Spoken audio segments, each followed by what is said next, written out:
Good morning from Kieler Woche 2020. My name is Andy Rice, and with Ben Ramoka, we are going to be bringing you commentary very shortly of the NACRA 17 racing. We've got the first race of the morning about to start in the next 30-40 seconds. So we will be bringing you all the action from out on the water very soon. And we've already got some clear statements of intent by some of the leading lights. Ruggero Tita and Caterina Banti yesterday notched up 2 firsts and a third. So they have already put down a pretty impressive marker. We're just coming up to the start, and they are just launching off the start now, and it's Santiago Lange and Cecilia Carranza off the pin end. They just about squeeze past the pin end. So that's the Olympic champions from 2016. Just get away with what turns out to be a really good start. Ben Ramoka in Canada, welcome this morning to the commentary. Thanks, Andy. Happy to be here. Looks like a wonderful day of sailing again from Kiel. So we're in for some exciting action as the Olympic champs take one off the pin, but plenty of other boats on the front line of this race. Now, at the moment, nominally, we know these leaderboards don't mean much this early on, but Pacheco and Trittel from Spain also had a good start off the pin end, and they had a shocking start to their regatta yesterday. 2 UFDs. 2 U-flag disqualifications for starting a little bit too soon yesterday. So already the top Spanish team have put themselves on the back foot, but that hasn't stopped them from pulling the trigger. They pulled the trigger, and as far as we know, it was a clean start for the Spanish and the others. So we're just doing a rerun of the start here. And let's see, that looks like there was a German boat over a little bit early at the far end. I don't know if they were or not, but there was a German boat really poked out at the far end of the line coming off the committee boat end. As for Koloff, the pin end boats looked clean, but that boat at the boat end looked very tight. And the teams haven't had a lot of practice recently at real racing, so Pacheco and Trittel with 2 UFDs to restart their season, they'll be happy or they won't be happy with that as a way to get back into racing after all their practice for so many months. So we're looking at Quentin Delapierre and Manon Audenay, who are going to be representing France at the Tokyo Olympic Games. They didn't have the best of starts. They were a little bit compromised by the Argentinians, who really got the best pin end start. But now at least the French have some clear air in their own lane. They've got some space to make up. We see the Spanish tack away onto port tack. And Ben Ramoka, we were commentating on the NACRAs last year, and you wrote a fantastic piece of analysis. We learned so much about NACRA sailing and the different styles that these teams bring. Do you remember we, for example, saw the German team of Koloff and Stulehmer really put the hammer down and get the boat up onto the foils going upwind, and they made an enormous amount of ground under the Spanish Pacheco and Trittel last year. So fascinating to be able to get an insight into the way that they sail these boats. Yeah, there are a lot of different modes in the cats, and especially these foiling cats. And the teams, I've been hearing that they've been practicing even more foiling over the break than was happening before. Obviously, we were on board there with Zajac and Mats, who were sailing in the regular fashion. So no foiling from them, and it'll be interesting to see in this flat water and plenty of breeze if anyone does go foiling. Almost looks like the French are trying to get into that mode right now. But let's take a look. They're just on after their tack here. As plenty of wind today, fantastic conditions, and we've got almost all the world's best teams here racing with us. Yes, it is almost a world-class team in the top 5 or in the top 7 yesterday. We've got so many good names. We've got Tita and Banti, the 2017 world champions, in the lead. We've got John Gibson and Anna Burnett in third. They won the world championships at the start of the year in Australia. We got Santiago Lange and Cecilia Carranza, the reigning Olympic champions. Vittorio Bissaro and Mael Frascari from Italy, last year's world champions. And in amongst them, we've got in second place overall Paul Koloff and Alika Stulemer, the local heroes from Germany, sailing on waters that Koloff knows extremely well, and which they showed to be very competent in last year. Koloff being one of the taller, heavier helms, and I wonder if that makes a difference in terms of the different styles and modes that they sail these boats in as well. Yeah, it might do. Let's see how the race is progressing here. We've got the Spanish going for their second tack just at the right of picture, and now we're zooming in. I think that's on Koloff. It is 77. So they're in the top 5 there as they head to the far right of the course. The Spanish obviously opting for a second tack of the beat and heading back towards where their camera's shooting from. So, I think Koloff might have just been going for his tack there. So a lot of mixing it up on this beat. People on both tacks. It does look pretty consistent. We don't see the patchiness we saw in yesterday's racing just yet, but let's see how it pans out. Yeah, it's more from a southwesterly direction. Similar wind strength to yesterday, 10 to 12 knots. But if you watched our 49er racing, you'll know how patchy, how gusty the breeze was yesterday. And as Ben observed, it looks like we've got steadier breeze today. So once you get in the lead, maybe it's a little bit easier to defend. Well, we'll have to see. That's certainly what Langer and Carranza from Argentina will be hoping. They currently are the leaders. They've just tacked on to starboard and just looking to get across the boats on the left-hand side of the track. And at the moment, it looks like the Argentinians should be able to do that. But Tita and Banti are series leaders, also challenging for the lead. And Delapierre and Odinet from France also right up there. But we're looking with the Swedes coming towards us now. That's Svensson and Dackhammer, and they look like they're in a good seam of breeze there right now. Yeah, they look very steady, quite flat. Actually, just looking a little lighter for us as the camera zooms in. But it's the Argentinians in first, splitting tacks with Tita and Banti. So those, and actually the Argentinians come back here. So Tita and Banti take the virtual lead. They're also the leaders from day one on the regatta. And these two have been training together, actually. The Argentinians got special permission to go into Italy and get into fly from Argentina through their contacts with the Italian Sailing Federation. So they've been spending the last few weeks on Lake Garda. Also, John Gimson joined those two. So those three powerhouse teams have all been working together lately, and it's from early results here in Kieler Woche, it's paying dividends. Right. Okay. So interesting how much these guys are prepared to share knowledge. And there's it looks like the Argentinians have found higher breeze than the Italians. That's Tita and Banti just going into the tack there. They're wearing the yellow bibs, which tells us that they are the overall leaders after yesterday's stunning performance of 2 firsts and a 3rd place. They're already discarding the 3rd place. You can drop your worst score. And in behind them, the Spanish team. But there's the battle for first, which at the moment is going the way of Argentina. So for a while, it looked like Tita and Banti were going to be able to overtake their training partners, but it's the Olympic champions who are back into the lead and just rolling into that tack. Yeah, where the Italians tacked, I would have thought that they would be on the ley line, but they got a bit of a header right when they tacked. So now you can see how much farther Santi here went past where the Italian line was, and now he's tacked. So let's see which of these teams can make a ley line. And if Tita and Banti have to do 2 more tacks at the end of the beat, it'll be a bit disappointing for them to give up so much ground on a virtual lead. I'm surprised how much tacking we've seen from the Argentinians as well. I mean, obviously there must be some big shifts going on out there because they've led pretty much the whole of this race. They've been able to do their own thing, choose their own lanes, and they've still been doing quite a bit of tacking, which suggests that it is still pretty shifty out there on the Kieler Fjord. However many tacks they've done, it certainly seems to be working for them because the Olympic champions are just about to go round in the lead. And we will see about Tita and Banti. Tita and Banti have had to do 2 more tacks. Koloff and Stulemer charging in on the port ley line.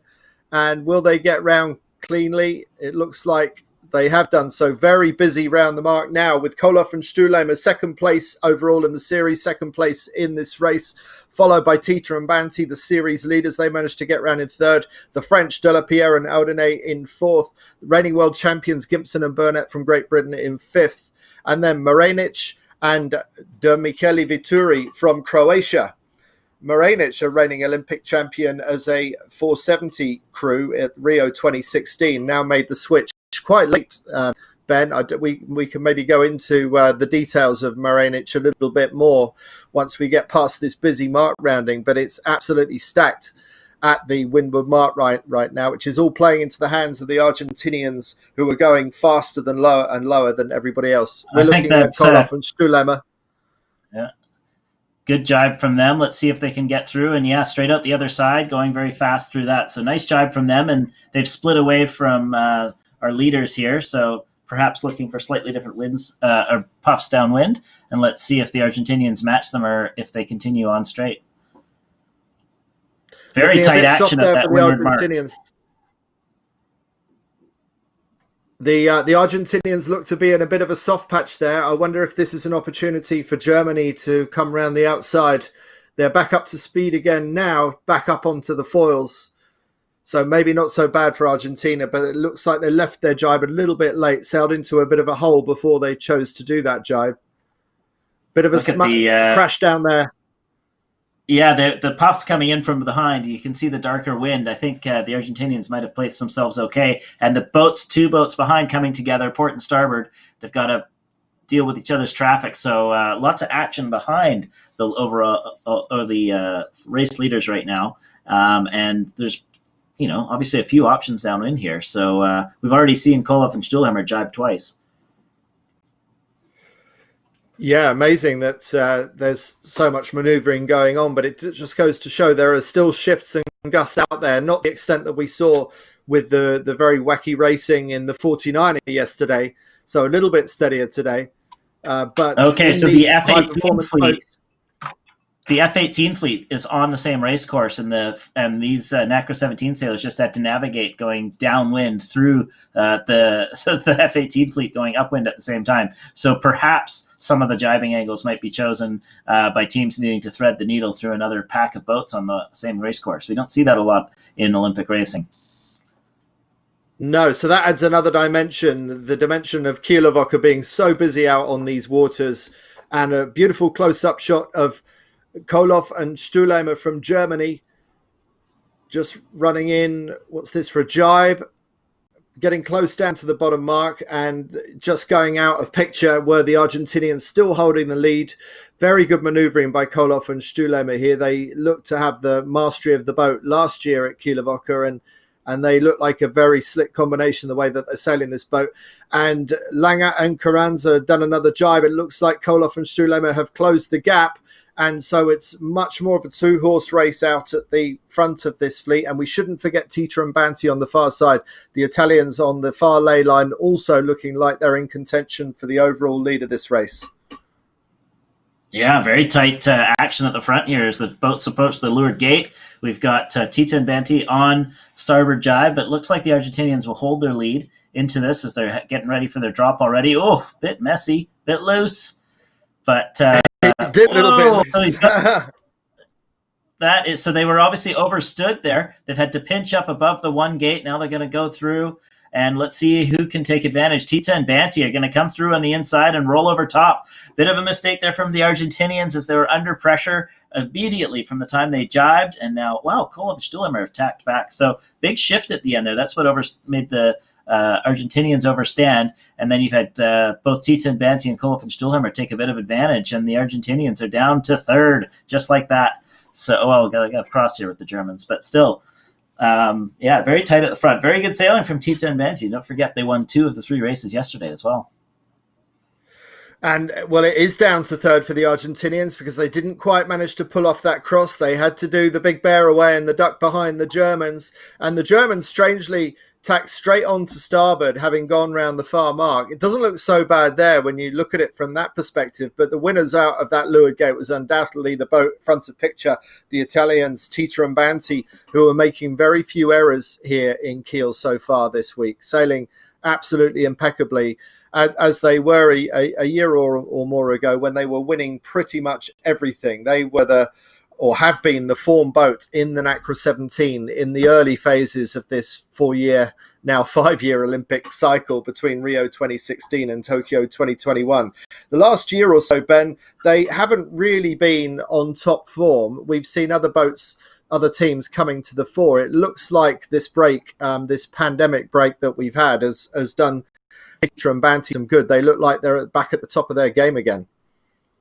Well, they certainly look fantastic right now, and they're in a battle for the Italians' spot for the Olympics. The Italians have to choose between two world champions in the same quad. So Bizzarro and Frascari are also here racing today. We haven't featured them yet, but they're also they were in the top 5 after yesterday's overall results. But also, I just wanted to talk about the confidence from Koloff and Stuhlhammer. We've seen them do a number of maneuvers this race with, without a second thought.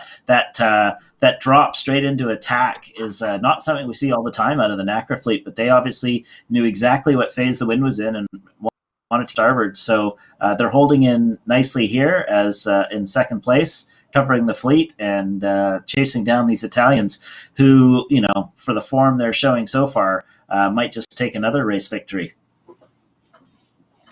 Yes, I'm sure the Germans will have something to say about that. And have we seen the last of the Argentinians yet? Bad error by the Argentinians at the bottom gate, but the reigning Olympic champions, we surely can't count them out. But meanwhile, the biggest worry for the Italians are the Germans, who have just sailed out to the left-hand side of picture. And it looks like the Germans have managed to lift up the inside of the Italians, and maybe this is a chance for Germany to attack. Now Tita and Banti go into attack and the Germans match. So it's the Germans leading back into the centre of the course, but still with Tita and Banti with a 35-metre lead. Meanwhile, how are the Argentinians done on the far side of the course? That's the question that these Germans and Italians will be asking themselves as they now converge towards the centre of the course. So the Argentinians back in the hunt again. Well, they are going to be in the hunt. We can see them just outside. That's the boat in front of the Germans in screen, so to the left of screen. And they're on starboard. They're actually, both sides are lifted right now, so they're in different winds from each other. And only one of those winds will hold as the groups come back towards each other. So, but we'll find out very quickly. It doesn't take long for these boats to converge. It does look like on the tracking is showing the Italians ahead, but they're not averaging out for both wind shifts. So the online or the SAP graphics are showing that it's very close as well here. Only 47 meters, despite the 500-meter separation between these boats. So both sides of the course showing opportunities for going well up the Kieler Fjord. So it's not a one-way track as far as we can tell. We're looking at Germany right now. They are fighting in this three-way battle for the lead of this race. And the Argentinians have under tack, so that's them left of screen. Oh no, that's a different. That's the Austrian team, but the Argentinians under tack. They obviously didn't have their shift hold, so they are also on port, going farther out to the right. There you can see them on the graphic. So we won't get. They obviously it's the left that's panned out so far from this beat, and the Italians have stretched their lead just a little bit here as the wind has come in from the left, and they're completely in phase. I mean, the Italians have sailed this beat perfectly so far, as have Koloff and Stuhlhammer, it has to be said. But the Argentinians finding some opportunity still on the other side of the course. And if we remember, the last shift of the last beat was from the right. So they still have some opportunity. Yeah, so it's all down to which way this breeze will blow. At the moment, it's gone left, and that's favouring the Italians that we're with right now. But if it tracks round to the right, if the breeze turns right, then the Argentinians will be the first to take advantage of any shift in that direction. The Argentinians have just tacked on a header, and they've actually gotten the Germans, I think. So we can see, just it got blurry there. So we can see the Argentinians and the Germans have had to tack on this right shifting breeze. The Italians have managed to get back across those, so they're consolidated ahead. And they'll be, I think they're just going into their header right now. I think our camera boats are struggling to get around the F-18 fleet, so we're going to rely on the graphics a little bit for now. We're on board. Is this with, Zajac and Matt? So that's the Austrian duo. Let's see where they are in the race. Zajac and Metz are down in 10th place right now. So they are center of course, heading on port tack to the right side of the race course. There we see them on the graphic. So this is the reigning bronze medalist, actually with a new crew, Barbara Metz.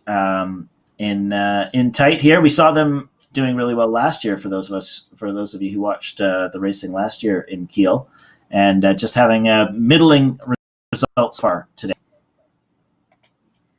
Back with the race leaders and the series leaders, the yellow jersey wearer. They're going to be holding even more firmly onto those yellow jerseys at the end of this race. If they can keep on extending their lead in this race and pull away from the Germans and the Argentinians, then it will further extend the advantage.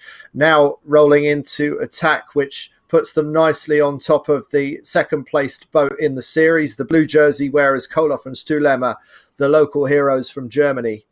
But meanwhile, inserting themselves into the battle for the top three is Senholt and Lubeck from Denmark, who have displaced the Argentinians. So there's another boat that's inserted itself into the mix, and you can see from that overhead that the Danish are not far off the pace of the Germans right now. So that's been a good climb for Senholt and Lubeck on the second beat of this race. Yeah, the Argentinians keep trying to get back in phase with the leaders, but every time they try and cross, it's the left side wind breeze that's been winning out. So they just run a fantastic angle as they came back, but it didn't hold. So the left-hand boats are taking advantage, and the Argentinians are going to slip back even farther in the pack here. They're showing to be about 5th or 6th now, as we see the boats from the left, Senholt, Lubeck, and Gibson and Burnett come across. And now the Argentinians have decided to just get into the mix and quit. They're right in it still, but disappointing for Santiago Lang and Cecilia Carranza-Cerulli to have fallen back so far in this race, but they're still holding their third place. There was a close cross then with the Danish ducking behind the Argentinians, but the Danish only have one more tack to do. The Argentinians have two more tacks, so I fear that the Argentinians have dropped back to 4th place. Meanwhile, pretty straightforward for these two in the yellow jersey. The Italians going round the windward mark with a clear lead and a well-executed second beat in this race, making things look pretty straightforward.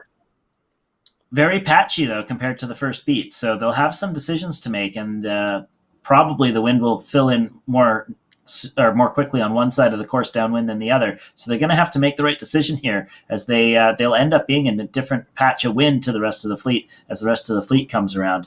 And look at that. The Argentinians back up into second place. How'd they do that?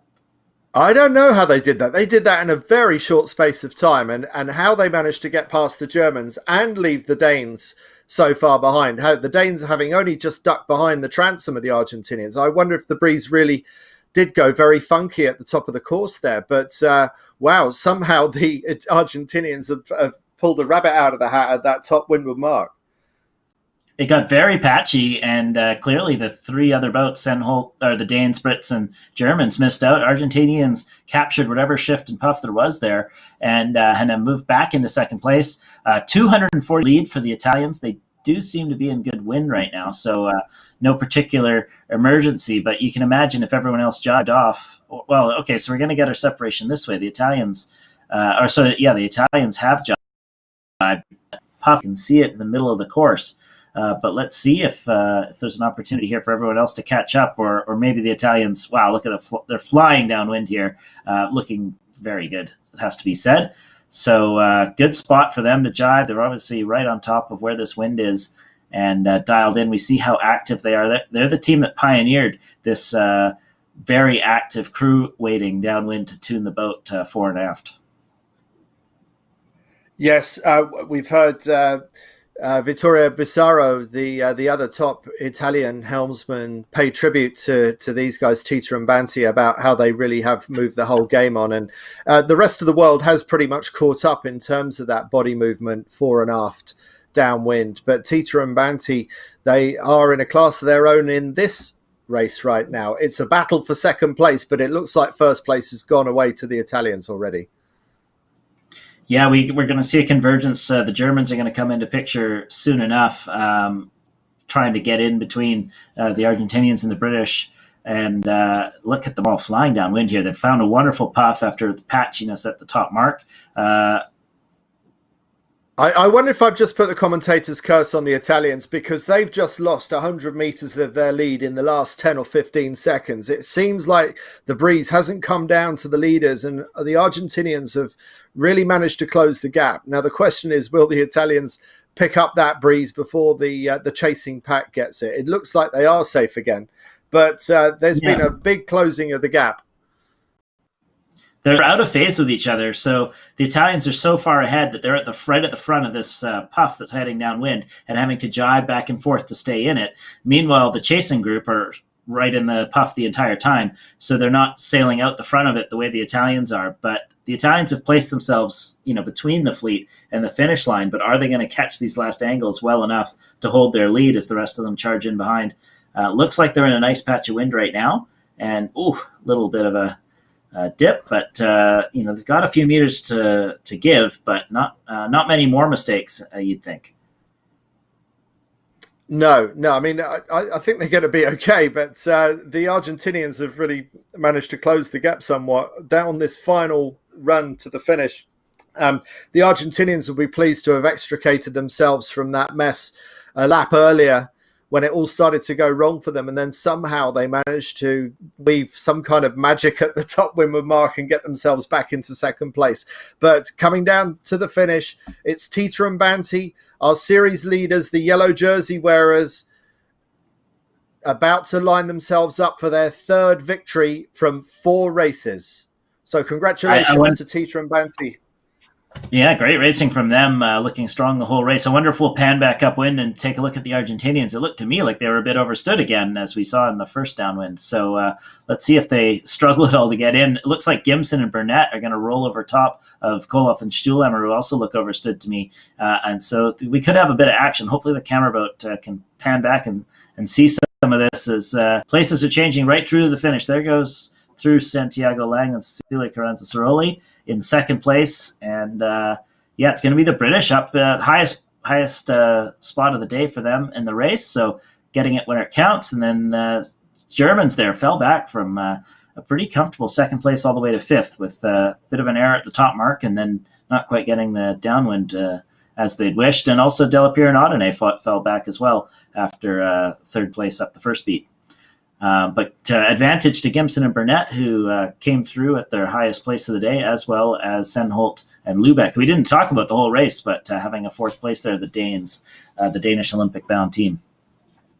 And so disappointing for Koloff and Stuhlemer from Germany to end up finishing 5th, and then followed in by the third string Italian team, Ugolini and Jubilee, a new pairing as far as I know in the NACRA, not one that I'm particularly familiar with. Those are the junior world champions, 2-time junior world champions. So I should know a little bit more about them. Team. Yeah. Well, that's okay. They haven't featured on the senior racing that much yet, but they are a talented Italian team. So there's 4 top Italian teams actually. There's another team who's going to, I think, come back out of retirement. I was just looking down the leaderboard. So Senholt and Lubeck, our team that finished 4th place, they had 2 UFDs yesterday, along with the Spanish Pacheco and Trittel. So not a couple teams there pushing too hard at the start of the racing yesterday. But they're back on today. It's easy for us to say in the studio, but I mean, 2 UFDs on day one, especially on a shifty day like yesterday, where the start was not going to be the be-all and end-all of your race. There were so many opportunities in that patchy breeze yesterday. You think, why would you push it that hard? And especially after you've got 1 UFD, do you really not hold back a little bit? Well, we saw with the Spanish today, they had a fantastic start today, right at the front of the pack at the pin end. So maybe you do keep on pulling the trigger in the same way. Maybe you shouldn't get spooked just because you've had a UFD. Speaking of Pacheco and Trittel, I think that's them we just see go through the finish line now in 17th place in this race. So not exactly covering themselves in glory to start out this Kieler Woche for one of the world's top teams, or possibly that's them. I can't make out which one's which. There's a couple Spanish boats in this fleet. No, that's Martin and Keskinen, a new team who just finished, and followed by Couvert and Savallon from the Netherlands, also a new team to the fleet. I mean, the start line will be a busy place here. We've got a lot of the top teams. Obviously, they're almost the entire Olympic fleet is here and pushing hard. But yeah, you're right. I mean, 2 UFDs to start off a regatta is not the way anyone draws it up. But we don't know. We didn't get a chance to watch it yesterday. We were on the 49er course watching the racing on the 49ers yesterday. So we don't know the exact situation of what was going on. But a couple top teams who didn't start out that well. But here we are. Beautiful racing. Beautiful racing. So there are our winners from that race with a number of maneuvers as well. And interesting to see that the Italians who won that race also did the fewest maneuvers. But sailing the shortest distance out of the top 5 were Langer and Caranzi, the only ones who kept their distance below 10 kilometers in that race. And then highest average speed, actually, Koloff and Stulemer. But they also sailed the greatest distance, 10.6 kilometers, and the highest number of maneuvers. So fastest through the water are the Germans, but best VMG, well, that surely goes to the Italians, Tita and Banti, who are absolutely at the top of their game at Kieler Woche this year.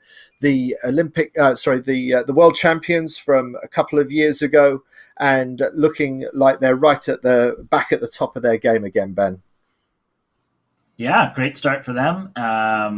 2 wins yesterday and 1 more already today, and they look very comfortable in the water. Maneuvers, boat speed, starting, everything solid for them. So they'll be happy with how their season has resumed after some good training, and very impressive sailing also from the Argentinians. You know, that taking the pin end of the line like that, and then getting the first shifts.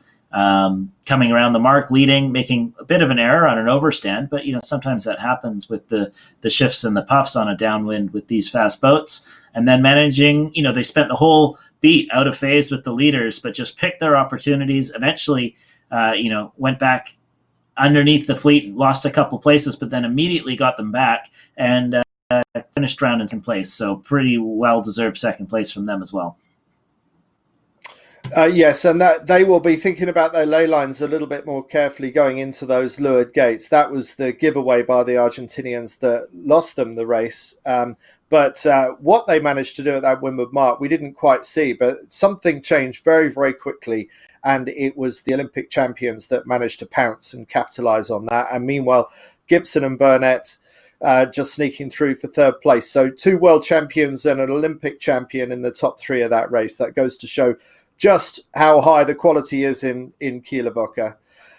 So, Ben, we're going to take a short break. We'll come back for the start of the second race today of the NACRA 17s, but we will throw to a highlights clip from some of the action yesterday, and we will see you in a few minutes' time.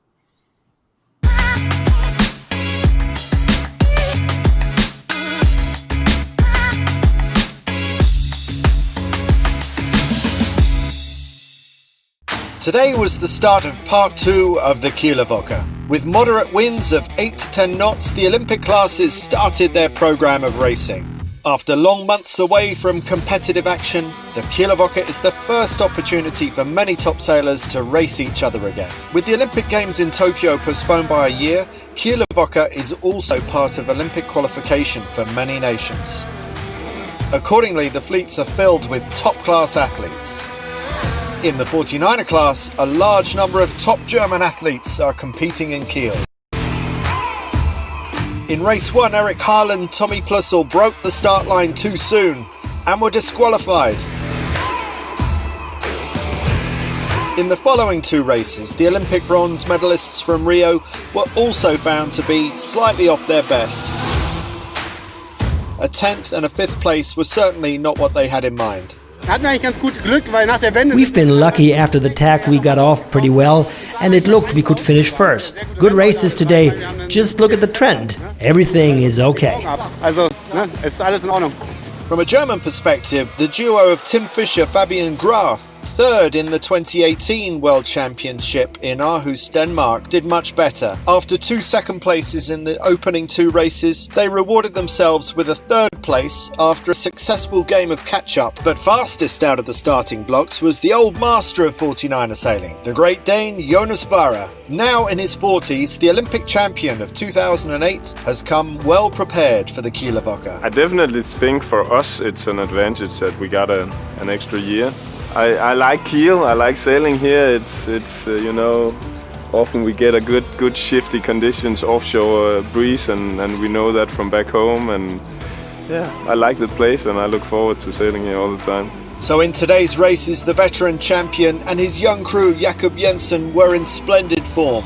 With scores of 1, 4 and 2, the Danes lead the regatta after day 1. Lukas Cibatek and Paweł Kolozinski were best of the yellow group, with the Polish crew lying in 2nd place after the first day. On Friday, the Kieler Woche continues with the NACRA 17 foiling catamarans showcased on the TV course.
4 minutes away from the start of race 5 of the NACRA 17 foiling catamarans here at Kieler Woche 2020. Welcome back to our coverage. I'm Andy Rice, talking to you from the UK, and with me is Ben Ramoka from Vancouver on the far side of Canada. So, Ben, thanks for joining us. You had to get up super early this morning. This time last year, actually, no, more like 15 months ago at Kieler Woche 2019, you and I were soaking up the rays in an unusually hot and balmy Kiel, and we even went swimming, to the horror of the locals probably. But we were there live. Because of the pandemic this year. We are doing this by remote commentary. And that's okay for me because I'm only an hour's time difference from Germany. For you, it's a bit of a tough one. So what time did you wake up this morning? Yeah, 1:30 wake up this morning. You can see out my windows, it's pitch black, which is not an illusion. That is the truth. But let's see later on if I can get to see a sunrise here as we get to watch some of these top racers go and show us what they've been working on for the last 6 months. You know, the teams were all ready to race Palma in March and then went on hiatus. Each of them retreated to their home countries for a while and then gradually have been able to do more racing and more training together. And 6 months of solid training, you know, we should see a lot of teams nursing or recovered from any injuries they might have been having. And we should see some new techniques if any have been able to be developed. And also we should see who's been able to put in the time and stay focused without the momentum of the Olympic circuit to carry them. We do have an awful lot of teams who are either still chasing Olympic selection or onward bound to the Olympics. So plenty of motivation for these teams. But let's see how it plays out. Certainly from early reports, we've got Tita and Banti, showing that they've been putting their time to good use. Yes, because by their high standards, having dominated so much a couple of years ago, it looked to me like they had slipped a bit, or at least that maybe the rest of the world had caught them up, because it's been spread around a little bit more evenly around the front of the NACRA fleet than it was a couple of years ago, when they seemed to just win everything that they turned their hand to, just winning regatta after regatta. Well, it looks like Tita and Banti are right back at the top of their form again.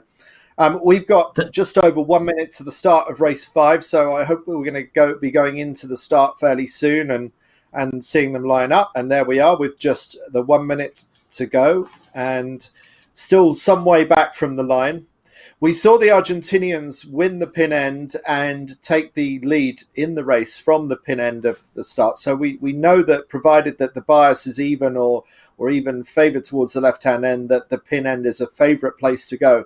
But we see quite an even spread of the boats along the line with 40 seconds to go. It's the Swiss that are flapping their sail towards the pin end. Might be Tunisia, actually. But oh, yes. No, you're right. You're right. No, I was confused myself for a second. Yeah, another new team. They actually raced the last Olympics. I think this might be the son who has started sailing NACRA from Tunisia, where it was the father who went to the last Olympics. We also see Croatia, a new team to the fleet. So as you mentioned in the race, that is Marencic, who crewed a 478 gold in. Here's the start, very close on the line for Austria 3 coming out the middle of the line. Senholt and Lübeck, they had a good start as well, but winning the pin at this end are the local heroes. It's Koloff and Stühlemer from Germany who have put the hammer down, and you can already see the boat speed difference just stretching away as they've got clear air ahead of their jib, whilst the French are fighting to hold their lane just to windward of the Germans. But also very, very good coming out the middle of the line are the Austrians and the Swiss, Senholt and Lübeck. And there are the reflective shades of Paul Koloff with Alikas Stühlemer on the front of the boat. And look at that angle. It looks a lot better for them went from the drone shot there, and the Germans climbing up underneath the Danes and the Austrians who came out the middle of the line. So looking very strong. Now the Germans will be looking for that opportunity to capitalise and tack across. Meanwhile, going out to the far side, the very far side, we got the Finns Kurtberg and Järvinen, and we've also got the reigning world champions Gimson and Burnett. But where are those Italians? What do you make of the Italian start so far, Ben? Well, I haven't actually found them yet, so we'll have to get back to them in a second. Where are they, Andy? They're on the right-hand side. Right. Yeah. So a number of the top teams have started on port and then gone right. We can see the Argentinians there as well. Big split in the fleet between the leading groups. We got Koloff and Stuhlhammer, along with Sennholz and Lubeck and Zajac and Mats coming towards us, holding on starboard. But then most of the teams who've been doing best at this regatta so far have gone to the far side and being led back this way now by Gimson and Burnett, along with the Spanish, their Trittel, Pacheco and Trittel. So a little bit of disagreement over what to do here. And isn't that nice on an open race course like this? We did see a number of routes up the course last race that could all prove nice. So maybe we'll see more of that today. So we see the Tunisians bail out of their pin and start. They don't quite get it right, nor do the Swedish, who have to tack and sail underneath, and so actually do the British. So maybe that is an option they were considering anyway, as starting underneath the pack and then to break out to the right-hand side, whilst the best of the left-hand starters were the Germans, but also very strong were the other Italians, the world champions from last year, Bissaro and Frascari, also looking very strong coming out to the left-hand side. But on the far side, go, Ben. Well, so I think you were just about to say that the leaders now on the water are the Finnish, Kurtberg and actually, I'm not sure who she is. She sailing with Järvinen today? Yes, that's right. Yeah, so they on the virtual are showing that they're leading the right pack here, and Gimson and Burnett sort of led the pack back, but they look maybe like they're lost a little bit in the middle of the fleet right now and going to get swallowed up by both sides. But we're back. But the leaders board or the virtual is showing that the left-hand side is paying out here with Koloff and Stuhlhammer, taking just like last race, actually, with when the Argentinians won the pin and then were first back across. It's showing the same thing so far in this race. Well, we haven't had any reason to mention the Argentinians in this race so far, so we're not seeing them show up in the top 10 quite yet. So we'll have to see what's happened to the... They went to the far side as well, so they're in that group of boats that initially went right, and they didn't cover themselves in glory. So far, they're down in 17th place in the virtual, so let's see if they can make their way back up the fleet. And just in the background, just get a sense of just how big Kieler Woche is. All that traffic out there on the Kieler Fjord, it's absolutely enormous, the scale of Kieler Woche. If you've never done it, then as a sailor, you should think about doing it, because if you sail any kind of boat, the chances are that there's room for you somewhere at Kieler Woche. It's such a festival of all kinds of sailing boat, but the ones we're focused on are potentially the fastest on the water. They are the foiling NACRA 17 catamarans, the ones that will be showcased at the Olympics next year, Tokyo 2021. But what I'm concerned about there is the big waves. You're the class manager of the NACRA 17. I'm concerned about how these NACRAs will negotiate the big waves, because I think these boats tend to prefer the flatter water of Kieler Woche, Ben Ramoka. Well, they do prefer flat water. Every foiling does, I think, but the NACRA's actually improved its stability in waves with the addition of the T-foils, the T-rudders. So, the survivability in a NACRA is very high. Essentially, they can just put the thing in the water and go out in very strong winds and get around the race course. It does become a bit more about survival than necessarily going as fast as possible, but, very high ability to sail in lots of conditions and get around. Back here in the race, we're in flat water today. Obviously, we're right tucked up against the shore and in an offshore breeze. So they're loving this location for today. They're, as I think you were alluding to, out in the rest of the Kiel Fjord, it does get very open, and teams can have some epic rides out to sea, but we won't be getting to see that today. On the lead here, we see Delapierre and Audenet coming from the far left. So the Spaniards, I think they came in about 6th or 7th last race after featuring in the top 3 or 4 for more of the early parts of the race, are battling in contention with our local leaders, Koloff and Stuhlhammer from Germany, who are now center of course and headed towards the ley line. Yeah, and it's still a very open game right now. No one's running away with this race quite yet, and it's not Teeter and Banty who you see top of picture, top right hand of picture. They've won 3 out of the 4 races so far this week at Kieler Woche, but they got some work to do if they're going to win this one right now. At the moment, it's advantage Koloff Stuhlema, who were in the hunt for the win in the previous race and then tailed off towards the end of that race, coming 5th across the finish line just 30 minutes ago. Let's see what Koloff and Stuhlema can make of it now. I'd say there was a bit of right pressure there, and the Germans tacked on it and have come back towards Delapierre and Audinay, who we should see in the bottom of our screen quite quickly. Bizarre and Frascari choosing to... Oh, there they are. So the Koloff and Stuhlhammer have taken quite a big lead now after we saw them getting pressure from Delapierre and Audinay just on a bit of attack, but now they're out of phase with everyone else. So that now they've chosen the top left as their last move of the beat, and it worked out well for them, actually. If you remember, Andy, right at the end of the first beat in the first race, they came in from the top left corner. So perhaps they're feeling that that's the best way around this course, but they're going to have a little bit of pressure now from the rest of the fleet, who are all going to be coming in on starboard when they converge. Well, it was also the top left of the very last bit of the beat that was the get out of jail card for the Argentinians in the previous race, lifting them back up to second place in that race. So also these guys that we're looking at, the Germans, do have the benefit of local knowledge.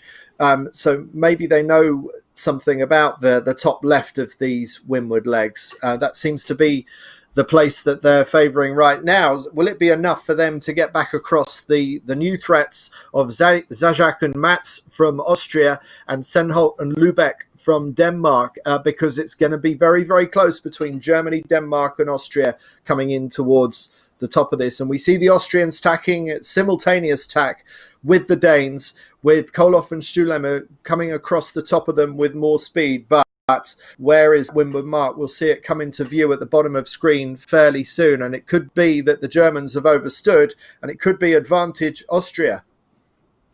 Yeah, so the Austrians had that very, very tight start to the start line, so we suspected if they had their timing at all wrong, they'd be over. The game now for them is they have to stay clear ahead so they can complete their tack onto starboard and get round the mark, which that looks to me like they're well clear of everyone else as they go for their tack, and they get round cleanly in first place. Let's hope they weren't OCS or UFD rather.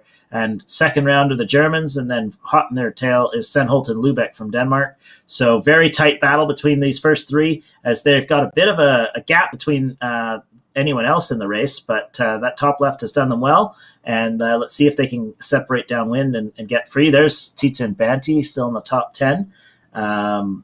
Maybe even, so we got Bizarre Frascari, Kirkby and Jarvinen. We saw them take the bottom right of the course and convert that into a good start here. So lots of good ways up the race course.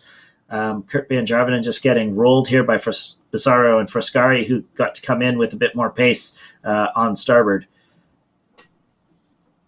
So that's the Italians, Bizarro and Frascari, last year's world champions, just getting the white Jenica up and running and ahead of the pack. But what a breakaway for the front three. And the thing that I don't know if I'm reading too much into this, but these three at the front of the fleet all got stunning starts. Koloff and Stuhlema off the pin end, and then further towards the middle of the line, Senholt and Lübeck and Zajac and Mats all had their bows poked out at the start. And to me, it suggests that sometimes that being poked out at the start, that extra few centimetres can be the difference between doing well and doing averagely in these races. So maybe I shouldn't be so tough on those double UFD disqualified boats from yesterday. Actually, it was Senholt and Lübeck that picked up a double UFD yesterday. I hope they haven't got another one from the race from the start we saw just now.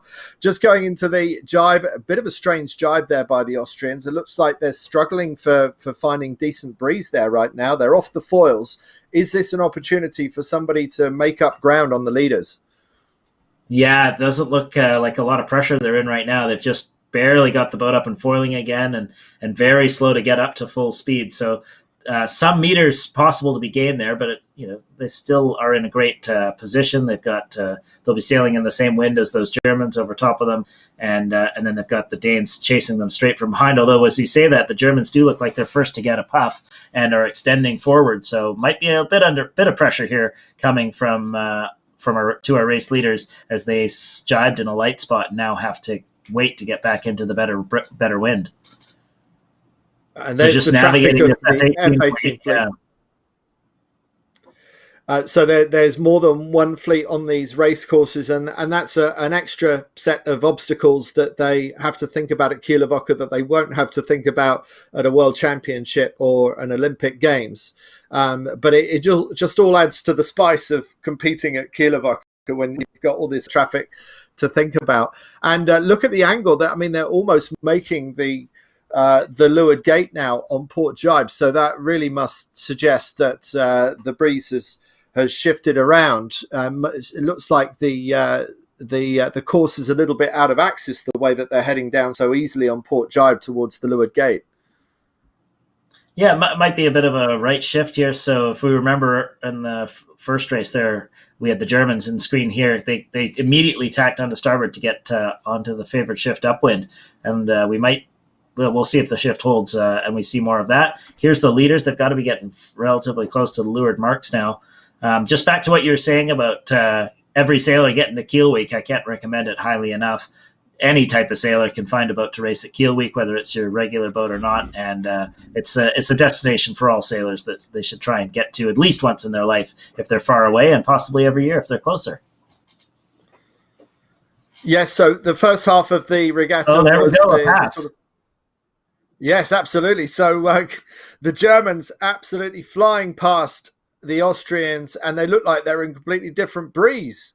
So a great pass by the Germans, and it's going to be Koloff and Stühlemer that take the lead going into the bottom gate. And, we did wonder if this was going to be difficult to defend in these breezes. So whether that was an error by the Austrians or a stroke of genius by this team, Koloff and Stühlemer, we don't quite know. But it's the Germans who go round in first place, a great by them over the Austrians, and out to the left-hand side, which was the side that Koloff and Stühlemer took going up the first beat as well. The Austrians opting to follow in behind.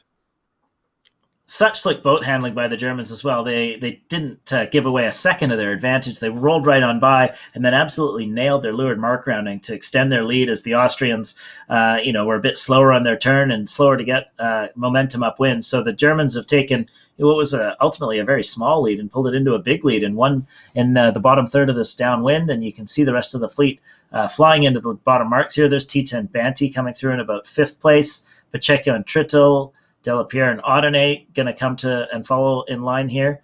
Doesn't look like Tita and Banty have had a great mark rounding either, but maybe they're just pinching high to keep a lane. There's Gimson and Burnett, who went early down to the right. And so Bissaro and Foscari splitting tacks here. We haven't talked about them much in today's racing, but they're having a good race here and getting a bit of leverage. So if the wind comes in from the right, they'll be well placed to challenge the Germans. But the Germans have absolutely sailed fantastically to take a second place in around the windward marks into a commanding lead. And they're letting everyone else tack out underneath them. I guess the one boat behind is that's the Austrians just behind them. But everyone else is tacked back across. So I wonder if the Germans will, or if they're happy just to extend and hold here. So far, extending and holding, and quite a significant margin on the Austrians, who they overtook on the downwind. But how much of a risk will the 2019 world champions be on the far side, Bissaro and Foscari, who I remember gave us a bit of drama last year when Mael Foscari fell out of the boat. And so we had plenty to talk about the Italians last year, Ben. Do you remember that? I do remember. I had to go back and get back on board, but she ended up being okay. Looks like the Germans attacked here onto a lift and extended their lead even further. So they're getting everything right so far in this breeze. And the team they passed, the Austrians, just just extended past them. So they'll be a bit disappointed that they didn't have everyone come together all in once and minimize any leverage. But they're in a great position. And now let's see if the Austrians, they do come back. So good sailing here from Zajac and Mats, who I think they were 4th overall overnight. Let's see if I was right there. Yeah, they were 4th overall last night. So they're sailing well and had a decent first race here of the day. They were... They've had a 9th, so they're in 5th overall right now. But having another good regatta race here, and so far no races outside the top 10. Very consistent sailing from the Austrians here. Zajac and Mats will be heading to their one of their training bases in Austria for the Europeans in 2 weeks' time. So Zajac and Mats spent a lot of the Corona time period on Lake Attersee, where the fleet will be headed immediately following Kiel Week for the next regatta in the late season here. Okay, so they should be one of the form boats going into those European trips. And these sailors will be looking for any opportunity to gain as much regatta time after so long away from top-level competition. And that's partly why we're seeing such a turnout here at Kieler Woche. This is the first serious bit of racing that a lot of these teams have managed to do in the past 6 months. And Ben, who do you think might have gained out of this sort of 6-month breakaway? I'm thinking, for example, Santiago Lange. Does he want to be a year older when he goes to Tokyo 21? I think he's going to be 58 rather than he would have been 57 at the games this year. Do you really want to be 58 years old sailing one of these boats? People would have said the same about 57 and even 50, whatever he was when he won the Olympic medal. There's been various reports. I think he was about 52, or 51. He's timeless. We've been saying that for 20 years. So I wouldn't think another Yes. year will make much difference to him. He's clearly motivated. They had quite an episode getting to Europe. They were flying through, and sort of as they were leaving this, they were going to go to Spain and train in Santander. But do we just see how much the Austrians have tightened up on the Germans here in the foreground?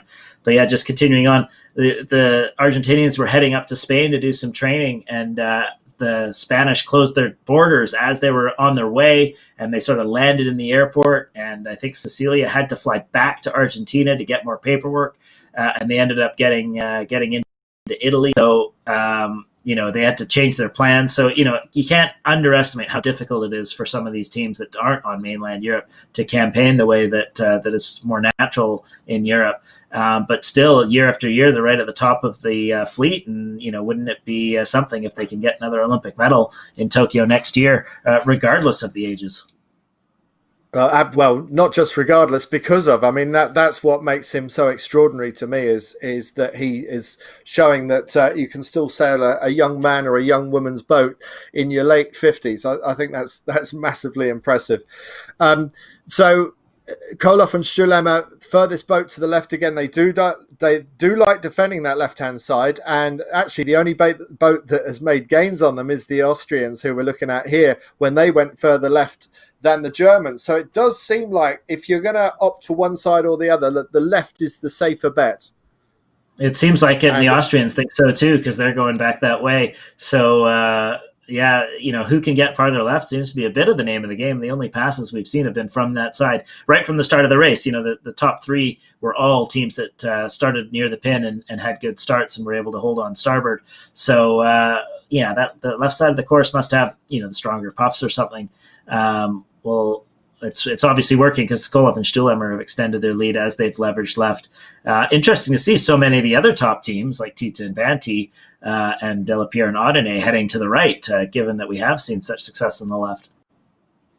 And also the fact that the Germans are going left. The Germans better than anybody else. I mean, they're a bit of a weather vane for where maybe you should be going when you bear in mind the local talent is going out to the left. Look at the angle. Just look at the angle of Koloff and Stuhlemmer bend. So I think maybe as you're sailing to the left, you're getting headers all the time. So you have to feel like you're digging into a header, which of course in an offshore breeze doesn't feel good. So you see they're going back already. So despite maybe wanting to get farther left, they've been forced by the wind to get back on port tack, and maybe the whole fleet's just feeling that over and over. Every time they try and get left, they get headed, and they don't want to get into it any farther. And it looks a little bit soft up there as well. It looks like it's not as strong as it has been. But the Germans now fully stretched, got the boat back up to speed, and looking quite comfortable. Yeah, it is a bit patchier at the top of the course. We saw the Argentinians pull some magic out of the hat at the top of the last beat of the race. So there's some holes and just less consistent wind as they get closer to shore. And we see the Austrians now getting even farther left. So and here's Pizarro and Frascari getting in touch with the leaders as close as we've seen them all race. So there's clearly stuff on the right as well. It's not just a one-way track, and we're going to have a three-way battle here. This is turning out to be pretty exciting. Yes, it is looking like that. And I thought Zajac and Matson maybe lost out to the Germans who we're looking at here, but I wonder if Zajac and Matson on the left have found something good again. So it could be really tight between Germany, Austria, and Italy at this top mark. I'm looking at the Spinnaker halyard. I'm looking at the Spinnaker halyard of the Germans here, and it's wrapped around something. So hopefully they don't have trouble on the hoist, but they've got a bit of time to sort that out before the windward mark. Not too much. So let's see if they have any trouble hoisting when they get there. It looks to me like it's wrapped around their diamond, maybe, but maybe it'll pop out in the tack. Okay, so the last stretch in here to the windward mark, and everything's closing in to 20 meters, which isn't a lot in a 5-meter boat. It does look like Koloff and Stuhlheimer are going to be able to hold their lead, and then we're going to have tacks at the same time here on the same line by Pizarro and Frascari and Zajac and Mats, who seem like they're getting not getting the last shift of the beat here, so might fall down to third place for them after challenging for the lead. Looks like they managed to clear that halyard, so they obviously heard you, Ben, and the Germans should be able to execute a clean hoist, which they're going to need to because those Italians are not far behind them now. So the 2019 world champions, Pizarro and Frascari, not far. Look how light it is. Look how light it is. They're barely able to get across the spreader mark and hoisting before the spreader mark. We saw them two-sail foiling in the last race. So the Germans escape there and get round, and it will extend their lead. This is on board with Barbara Matz, hoisting up the Jenneker there. And they're often foiling on the downwind. Fortuitous puff there for the Germans. Let's see if it holds for them all the way downwind. But they've extended their lead to double, I'd say, as the Italians suffered on that spreader leg with no wind. And now they're going for their jibe. So but the top two teams have jibed already. It looks like on a big header that should take them basically straight down the race course. So that makes things easier for the leading Germans as well. Yes, and the Germans doing 23 knots downwind, so they must be in a massive gust right now. That's one of the highest speeds that we've seen all day. So just from going through the really soft stuff of the windward mark, now the breeze comes back in again. So it's starting to look more variable like it was for the 49ers yesterday. And look at the pace they've got on now. So big gusts and lulls across this race course and big pressure changes in terms of angle. I think is that called? It is called from Schiller. So have they jibed again? So I thought they jibed. It was actually such a big wind shift that it was actually farther from the left. Wow. So sorry, I read that graphic wrong. I thought they jibed over, but actually it was just such a big wind shift. They just bore off really hard and are heading straight downwind that way. Amazing. So how quickly it changes. And a 200-meter lead, looking very comfortable right now. But can you count on anything in these boats? These boats are so dynamic and can go wrong so quickly. And there's a bit of a crash down there by the Italians, not looking very stable at all. So not what we expect of Pizarro and Frascari, World Championship winners of last year. But it goes to show just how difficult these conditions are in Kiel right now. Very stable. We saw a bunch of the top teams also on port jibe in the background of that last shot, which goes to show how different the angles must be, because Koloff and Stuhlheimer here in foreground are heading straight at the leeward at the finish line. Meanwhile, back in the fleet, other boats are having to go, on port jibe at the top. So Koloff and Stuhlheimer, I think, are going to absolutely dominate this race and end up winning by a huge amount.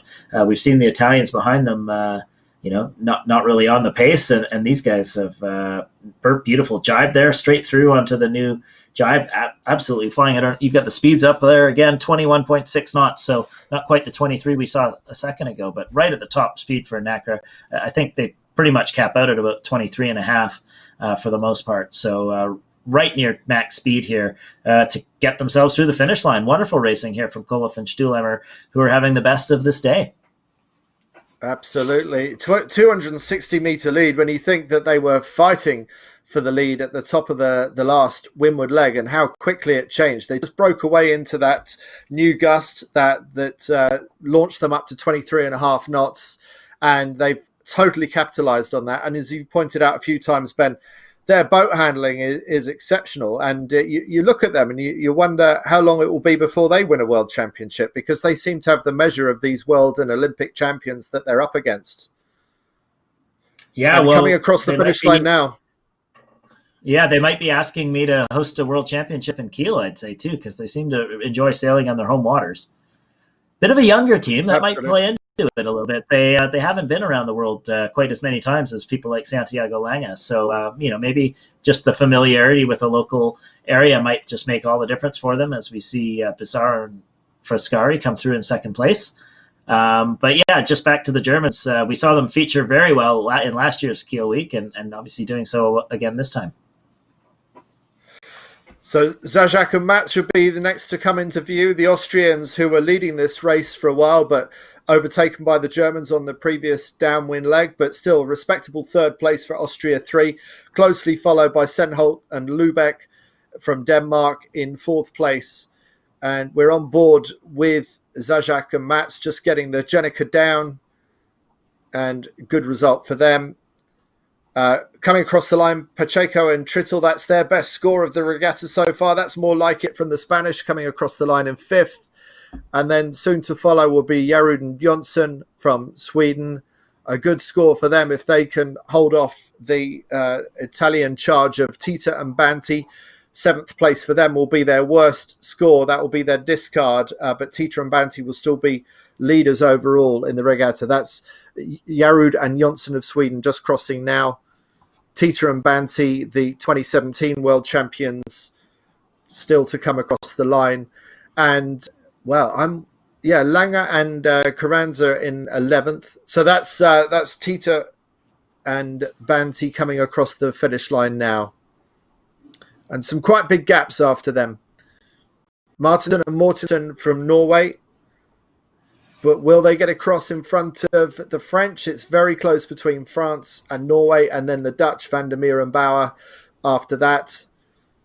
And somewhere around here should be, there's Lange and Carranza coming across the finish line up by the committee boat. So not such a good finish by them in 10th place for the Olympic champions. Yeah, Martinsen and Mortensen from Norway. We don't talk about them very often, but they actually managed to qualify for the Olympics at the 2019 Worlds. So they're the only, I think they're the only remaining team from Norway still racing. There was another team who was racing last year, but I don't think they've continued on. So I think they're Olympic bound, very young team, but getting back in the mix, and hopefully they've managed to do a bit of training through the breakup in Norway. So middle of the fleet here, Gibson and Burnett. Oh, that's not their best race. They went up the middle of the beat right from the start, and it seemed like both sides went around them in the first half of the race, and they obviously haven't managed to recover very, very well. So 15th for them. They won't be thrilled with that one. Not at all. Not at all. I mean, they were unstoppable at the end of last year and the beginning of this, going on to win the World Championships in Geelong, and that was a flat water venue. So Gibson and Burnett don't seem to be at the top of their game. I don't know how much they've managed to get in the way of training and sailing over the last 6 months. But it still looks like it's Tita and Banti who are the cream of the crop. Just saying that, Andy, they are in second place going into this race, so not having that bad a regatta, it has to be said. Gibson and Burnett have been training in Weymouth for a while, and then they set off for Europe and have actually committed to a European tour. So they were in Garda, now up here to Kiel, and they're going off to the Europeans in Austria, despite having to quarantine when they then go home to the UK. So they've committed to the hard miles, as you will, and then the penalty at the end, which is good to see. So they're as ambitious as ever, as you'd expect from a world champion heading into an Olympics. Well, thanks for pulling me up on that, Ben. And yes, they did have a pretty good day yesterday. We just haven't seen the best of them today. But one bad day doesn't make you a bad sailor. But in terms of the day so far, Koloff and Stuhlheimer, they must take great encouragement from the way that they've sailed today against all these world champions and Olympic champions. And I've watched them race at Kieler Woche over the last few years. And every time I watch them race here, I'm thinking, why are these guys not able to turn it on all the time? They look so impressive whenever I see them sailing at Kieler Woche. Yeah, like I said, they're a bit of a younger team, so perhaps it's just haven't managed to pull it together at the big moments so far. But they're heading to the Olympics, and they will be representing Germany at the next games, and maybe that'll be their time to shine and break onto the world stage. Certainly from their form here so far at the restart, they're on their game. They were 12th at the last World Championship down in Geelong, Australia, so not too bad. Almost in the mix, I think is how you say 12th. But just for reference, Santiago Lang and Cecilia Carranza-Soroli were 9th at that Worlds, and Nathan Outeridge. I'm looking at the 2019 Worlds. Nathan Outeridge was 13th. So they're right up amongst it. There are a lot of teams in the NACRA who we've seen feature at the front at various times. Maybe more than any other Olympic fleet right now. While we have seen Pissarro and Frascari and Tita and Banti win the last couple Worlds, and now Gimson, the latest Worlds in Geelong, we see a very wide number of teams feature in the top 5, top 10, and maybe more than any other fleet, anyone could win that Olympics. So take any of the people on this board, they're all going to the games just about, and just about any of them could win a medal in Tokyo. Well, yes, almost all of them, except there are 3 Italian teams in the top 8 right now, and only one can go. Well, based on what you would see right now, Tita and Banti you would want to send, but Pissarro and Frascari, last year's world champions, they generally had the better of Tita and Banti. They're in 5th in this event so far, with a 2nd place in the race that we saw just now. And yes, if I was a little bit rude to Gimson and Burnett, I apologise. But 15th place they're managing to discard, and they're still holding 3rd place right now on equal points with Zajac and Mats from Austria, whose 3rd place is getting them close to podium potential. And the Argentinians, Langer and Carranza, the Olympic champions, still very much in the mix in 6th place. So anyway, that is the second. I was just wondering, Andy, how you'd like to be the Italian manager, having to select between those 2 Italian teams to send only one to Tokyo. It seems like more than ever we're having world champions not getting even to get to go to the Olympics. We saw Nathan Outeridge and his sister Haley Outeridge aren't getting to go to the Olympics. Okay, so they're Olympic gold medalist, silver medalist, 2-time silver medalist at the Worlds this quad. We see Dorian van Riesberg, who 2-time, two on the trot gold medalist, world champion from this quad, not getting to go to the Olympics. And one of these Italian world champions will not get to go to the Olympics. So, in terms of having the Olympics, another one in there as well. Go on. Tom Burton also. Tom Burton. I was just going to say Tom Burton, yeah. Reigning world and Olympic champion in the laser, doesn't get to go and represent Australia either. He's displaced by Matt Wern. So these real selection problems, but it's a nice problem to have, isn't it? So does it matter which Italian you send? Because whichever Italian you send, you're probably going to get a world-class performance out of them.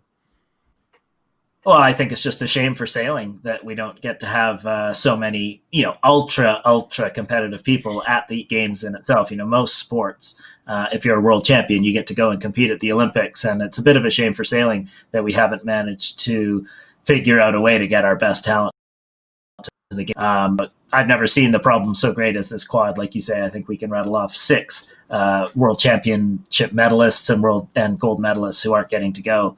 And that's maybe there's something wrong with that, or maybe it's just showing the state of the sport and domestic squads. I'm not sure, but it's definitely odd. It's definitely odd, but I feel like that is sort of a first world problem that we in our bubble have to contend with, and I'm not sure that the Olympic movement or the rest of the world cares as much as we do.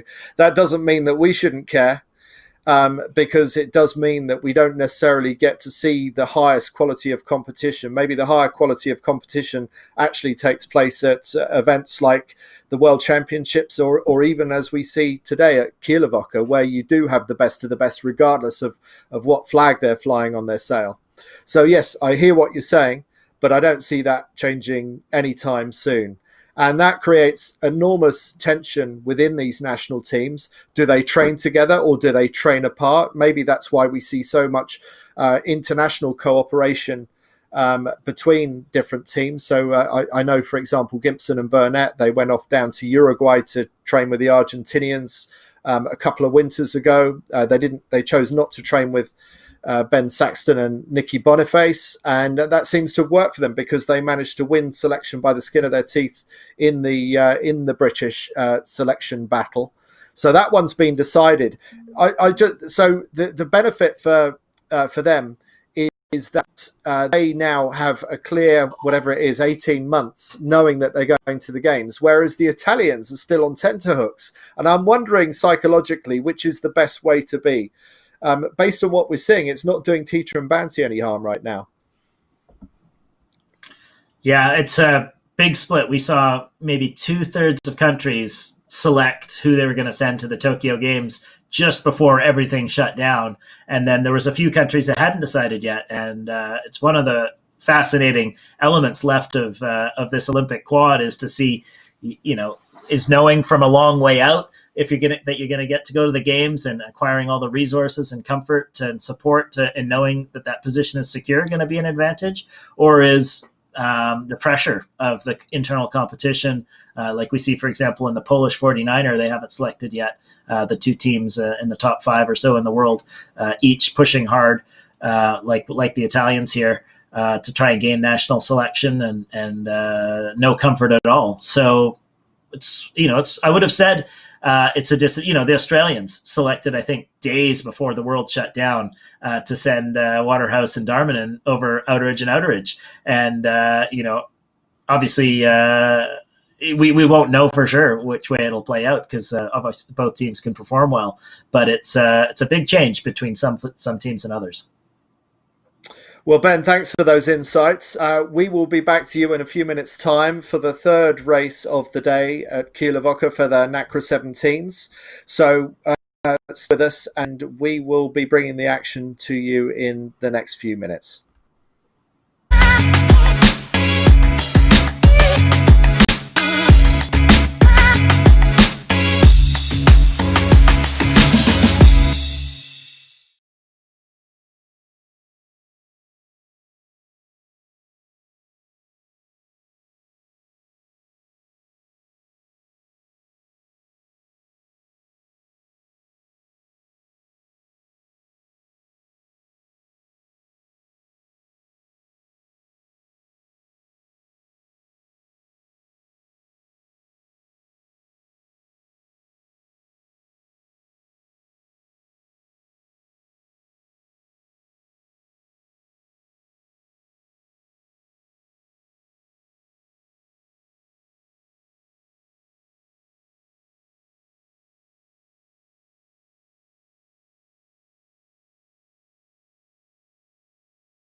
Just over 3 minutes to go to the start of the third race today of the NACRA 17 foiling catamarans. Welcome back. Thanks for staying with us.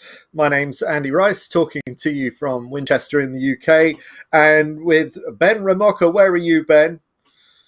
Vancouver, Canada. So middle of the night here, but through the magic of technology, living the day of racing here in Kiel, and isn't it a fantastic day of racing? Yes, we've had two great races so far. Tita and Banti from Italy securing their yellow jerseys from the day before, winning the first race of the morning. And then the local heroes, Koloff and Stulema, coming through to win the second race. And now we're just 3 minutes to the of the next race. Whose turn will it be this time round?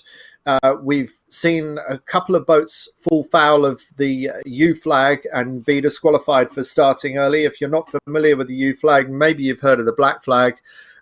It's like a slightly softer version of the black flag, but basically if you're over on the start, there's no second chances. You don't get to go around and restart the race. You are disqualified if you're over the line within the final minute before the start come.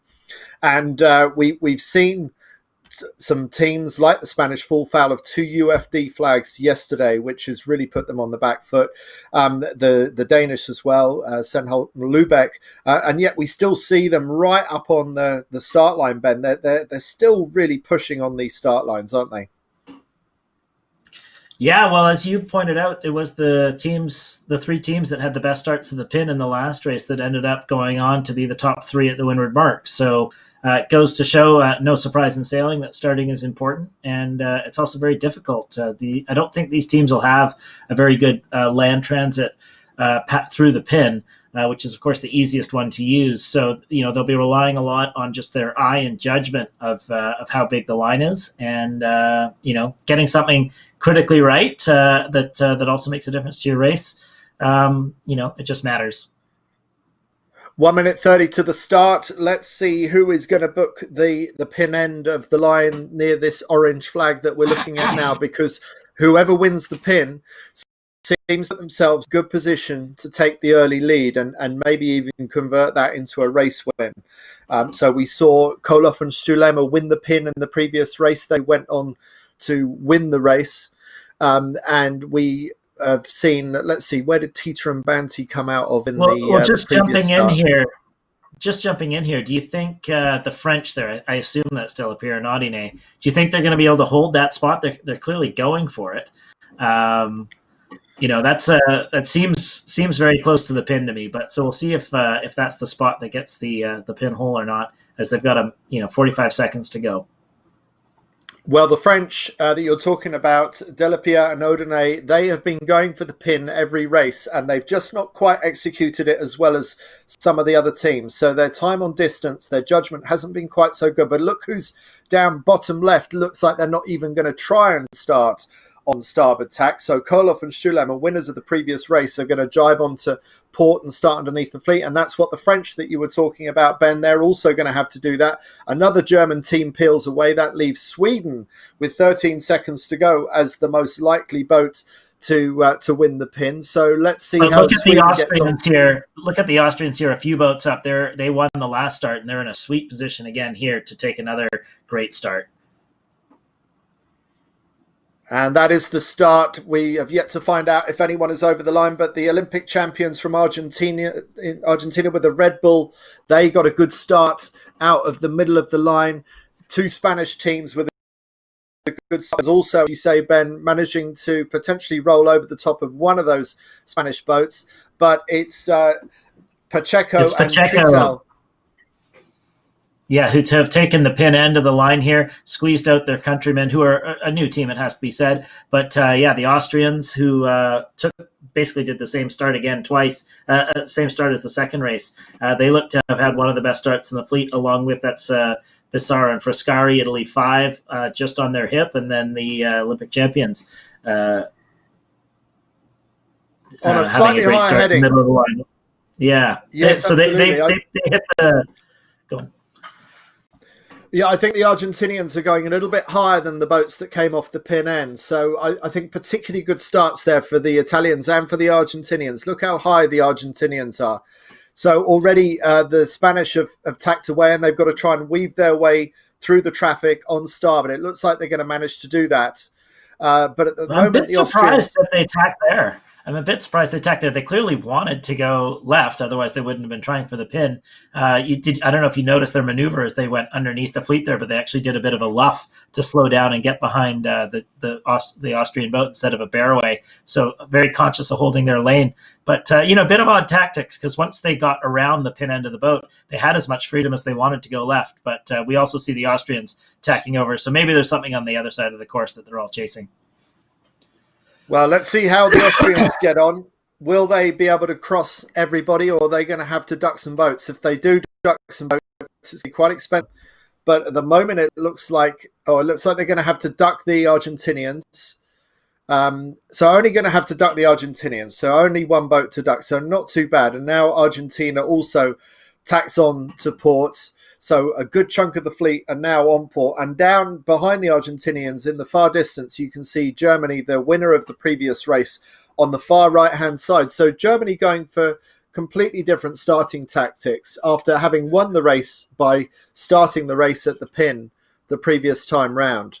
So not afraid to mix it up, Koloff and Stuhlemer. Yeah, interesting. I mean, usually teams that have two good races might have the discipline to try to do the same thing yet again. But we do see the entire front row of the leaderboard here tacking multiple times. So maybe there's quite big shifts and puffs that they're all having to react to. We see all the teams flipping over as they get to a right breeze, I suppose. 1, 2, 3, 4 of them in a row, and let's see if the Argentinians do the same.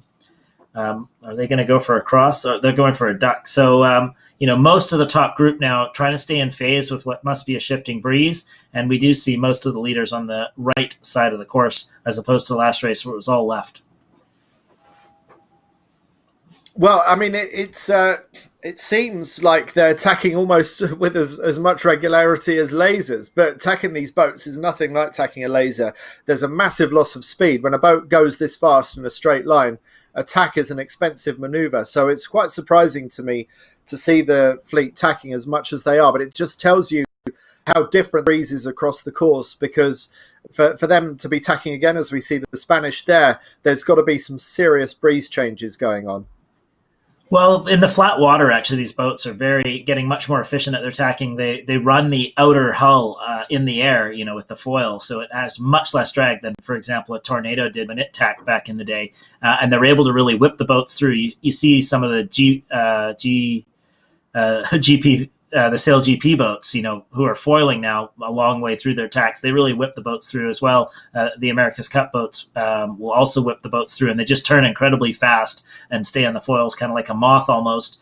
So they're able to tack really efficiently if there aren't waves to slow them down. And I think we're seeing that here is where the puffs and the shifts make a difference. They're able to take advantage. And speaking of which, Santiago Lange ducked that group and is now punched out and leading them as they've all flipped back.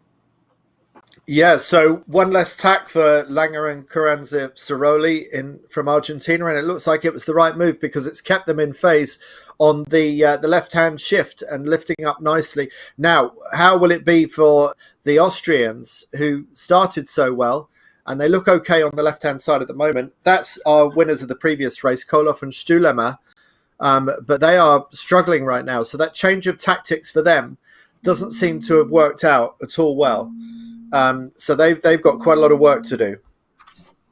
Yeah, and they've just come out of this tack, it looks to me, like on a header. So always disappointing when you go through a tack and don't get a good shift on the way out of it. But we'll see if they can manage to catch up to the front group. But on the front row, we have 4 or 5 boats here who are all in contention for the lead in this race, including Zajac and Mats, who we saw have such a great start for the second time in a row, and are now, I think, one of the most farthest left levered boats, which has been a pretty good spot to be through the day so far. Yes, I just feel like they've gone a little bit too far away from the rest of the fleet. They are a little bit poked out to one side, so this is going to work out either really well or possibly quite badly for the Austrians. But it does look like that group we saw that group we saw in the middle of the course. There's 3 of them, and they do look like they're in stronger winds. It looks like Zajac and Mats have been suffering from being in a bit of a lull lately, and we see Bissara and Frascari now move into the lead. But look how light it is now. Oh my goodness, Florian Trittel there sitting on his legs with his skipper Tara Pacheco also on the tramp. They're not going anywhere quickly right now, which is the first time we've seen that today. So far, it's been pretty fast sailing. And the Danish boat down to leeward of them actually going quite nicely. So it just goes to show how patchy it is. So the Danish out underneath the Spanish seem to have better breeze. So the Spanish seem to be particularly unlucky in this wind hole that they're in. And now they managed to get twin trapezing again on ESP 28. But how much ground did they lose while they were sitting there looking dead in the water? Yeah, we see them having to duck behind the French there of Morniac and Ancion. So the teams are attacking a bit back and forth. Bizarre and Frascari holding their lane. Lang and Ciroli have just come up onto the same lane as the Italians. And Senholt and Lubeck just tack and cross, take over the virtual lead here. Maybe Martinson and Mortensen splitting out and going right. So a lot of disagreement amongst the top group about where the next puff's going to come from. Well, Tita and Banty, you can just see them bottom left going out of picture. Tita and Banty, our series leaders wearing the yellow jerseys, are nowhere close to the top 10 right now. They can only hope that all this wacky racing is going to give them opportunities to climb back up into the competition, because this is almost like a restart. Now we've got Morniac and Ancion from France. We haven't mentioned them all day. Now they're in the lead. So it really is going very funky. This looks like the breeze is lightening out, and this is going to offer opportunity to all kinds of sailors. This looks like this is a race that there's going to be no certainty about this until they cross the finish line. Is that Gimson and Burnett? Yeah, Gimson and Burnett coming through on the right side there. So they're in some good pressure and a good angle, moving into the top group for the first time in this race. And we see Senholt and Lubeck look like they're on a terrible angle coming back. So Gimson and Burnett could be moving into the lead here as Senholt and Lubeck under tack and don't want to duck the fleet. They're going to hope for a better angle in the future. We see bottom of screen Zajac and Mats, who were early leaders, and Lang and Ciroli really on the wrong side of this latest patch of breeze. Pacheco and Trittel just tacked in, so it's still very, but Gimson and Burnett sailing well. I think was that the Italians, Bizarre and Frascari in the lead, or who was Ugolini and Jubilee, the young Italian team. So I mean, it really is anyone's game right now. I left a picture in the red jerseys. That's the reigning world champions Anna Burnett and John Gibson. Just a bit of a gust there. So it really is all over the place, this breeze right now. Going to have to keep their heads out the boat, see what's coming their way. This is not a boat speed competition right now.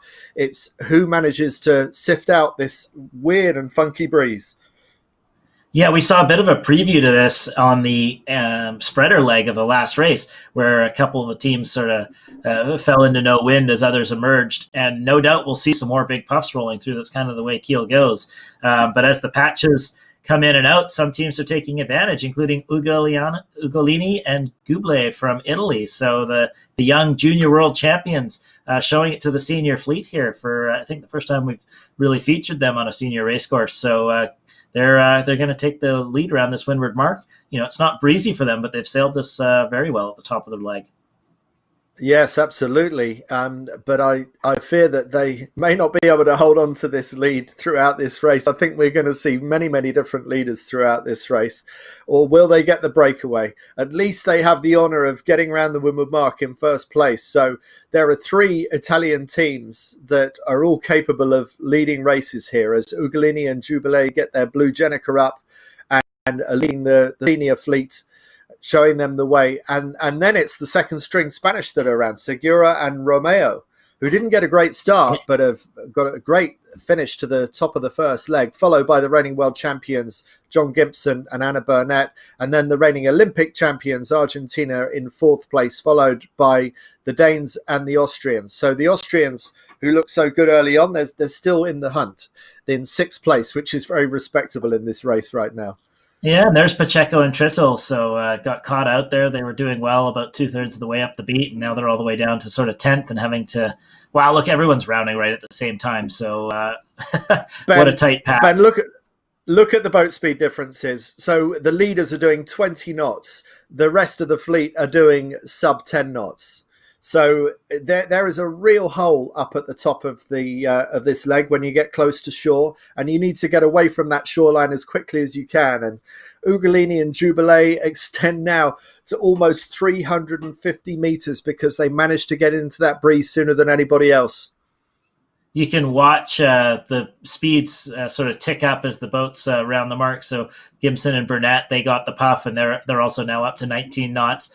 But these Italians, they got into the puff and have extended the lead. And look at them dance up and down the boat, up and down the hull there to keep the boat in trim. And they've got, they're two-time, I think, junior world champions. So they've been top junior sailors for a couple of years now. So they're young, but they're not that inexperienced in the Necker. I think they started right when the boat foiling. So they have the skills necessary to sail this boat at a high level the whole way around the course in just about any condition. And now their biggest concern is weaving their way through the Formula 18 fleet that's also racing on the same racetrack.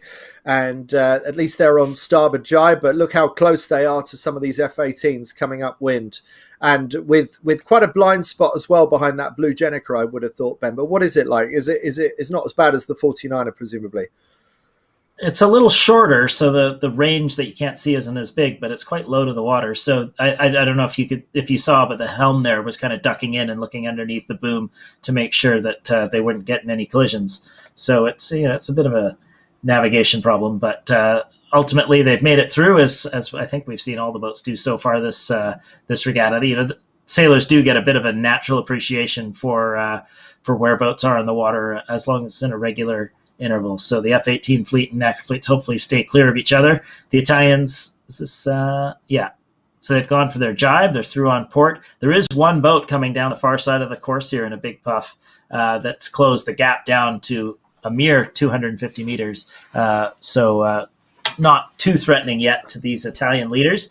But let's see if they right now they'll be focusing on keeping the boat steady. The crew totally dialed in on the fore and aft trim as well as the spinnaker trim. And they've extended that lead now, to 450 meters. So the boat down the far side of the course obviously fell out of whatever they were in. And we see Simpson and Burnett charging behind them, leading what would be a very tight race amongst that whole pack. And especially if this puff carries through, should be a tight leeward rounding for everyone but the leaders. Well, that boat you're talking about on the far side, it's the French team of Delapierre and Odenay, who at times look like they're going to move into second place, and then at times look they might fall back to 10th place, depending on how that breeze swings from one side to the other. Bit of a crash down there for our leaders, Ugolini and Jubilee, but the Italians still with a very, very healthy lead indeed. And look at the breeze. I mean, it's so strong now compared with what it was 3 minutes ago when they were just sitting on the trampoline. So the breeze is pulsing like crazy. That's a nice puff they're in right now. I mean, they're just getting ready, I think, for their douse as we see them from multiple angles. Oh, no, going for their jibe. Okay. So one more little leg to go, and then they'll douse. They've got some choices to make here. With a big lead like this, you wonder if they'll sail half of it and then tack back out and get on top of the fleet, or exactly how they'll manage such a big lead. It's a little easier with pressure all the way across the course. But teams don't have a lot of practice typically having leads of this size in an Olympic fleet. So a bit of an odd position for them, and hopefully, the wind stays steady enough that they can nurse this giant lead to victory without too much drama. And just as they say that, so they do. They've gone for their tack. They'll recenter above the fleet, and then presumably just go whichever way Gimson and Burnett go once they've round the mark. Now, the only problem with that is that the leaders are now on port tack going upwind against some starboard jibers coming downwind. But Gimson and Burnett go round the opposite mark to the leaders, followed round by Argentina. And it's the Danish who are going to be next round this left-hand mark, following the Italian leaders who have now tacked towards the middle of the course. And nice tactics by the leaders, and it looks like the Italians have good breeze. So it's now the Danes and the Austrians who are creating the gap and potentially the leverage on the leader, whilst Argentina tacks on to starboard, having rounded the opposite mark. But now it's getting busy round this leeward gate. We've got two other Spanish teams coming down with the Dutch. the Finns, Kurtbay and Järvinen, safely around. And meanwhile, Gibson and Burnett, top right of screen, have also tacked on to starboard. But Ugolini and Jubilee sailing a very sensible course up the middle of the track. Yeah, Delapierre and Audinay, who you mentioned, were the only team to sort of jibe set at the top there and looked at times to move into second. They didn't quite get it, but they're not out of it yet. So they're back in about fifth or sixth. And you can see the Italians have actually run this second beat so far like a textbook. Quick couple tacks at the bottom to stay centered, and then just loose cover on the fleet as they all are on starboard tack now in much stronger winds than we saw in the first leg at the top. So this is the British pair. Very nice matching outfits there in the bronze jerseys, or the third place jerseys from first day's racing. Gibson and Burnett, they're sitting on top of their training partner. They're Lang and Saroli with a loose cover and feeling good. And then we've got Senholt and Lubeck coming back. So they were the first boat to hold on port around the leeward marks, on starboard, and now they've come back and closed a little bit of the distance. I'd say they got the best of the bottom of the race course so far. Absolutely, they have. I think that's a very good gain for Senholt back, moving up into third place, and with Langer and Carranza squared away to leeward of them. And we're looking at the Italians. Is that our leaders? Yes, it is. Yeah, that's our the leaders right there. So they're just coming across now and trying to decide exactly how best to minimize the risks of going upwind here with so many top senior teams chasing them. But they're certainly got a plan of staying on top of the closest competitors and not giving anyone too much leverage. And hopefully their boat speed is enough or is high enough to keep the lead. It's down from 450 meters, mind you, spread out in a downwind, to only 65 meters. So no lead is safe in an ACCA race, especially where it's shifty like this and puffy here in Kiel. Yeah, so I'm no mathematician, but how does a 65-meter lead translate once you go round the windward mark? Would you typically see that double or even more so because of the higher speeds? I would have guessed like maybe 100 or double, yeah. So somewhere between 100. Obviously the boats go a lot faster downwind. They're always foiling, for example. Whereas right now, oh my goodness, look at that puff!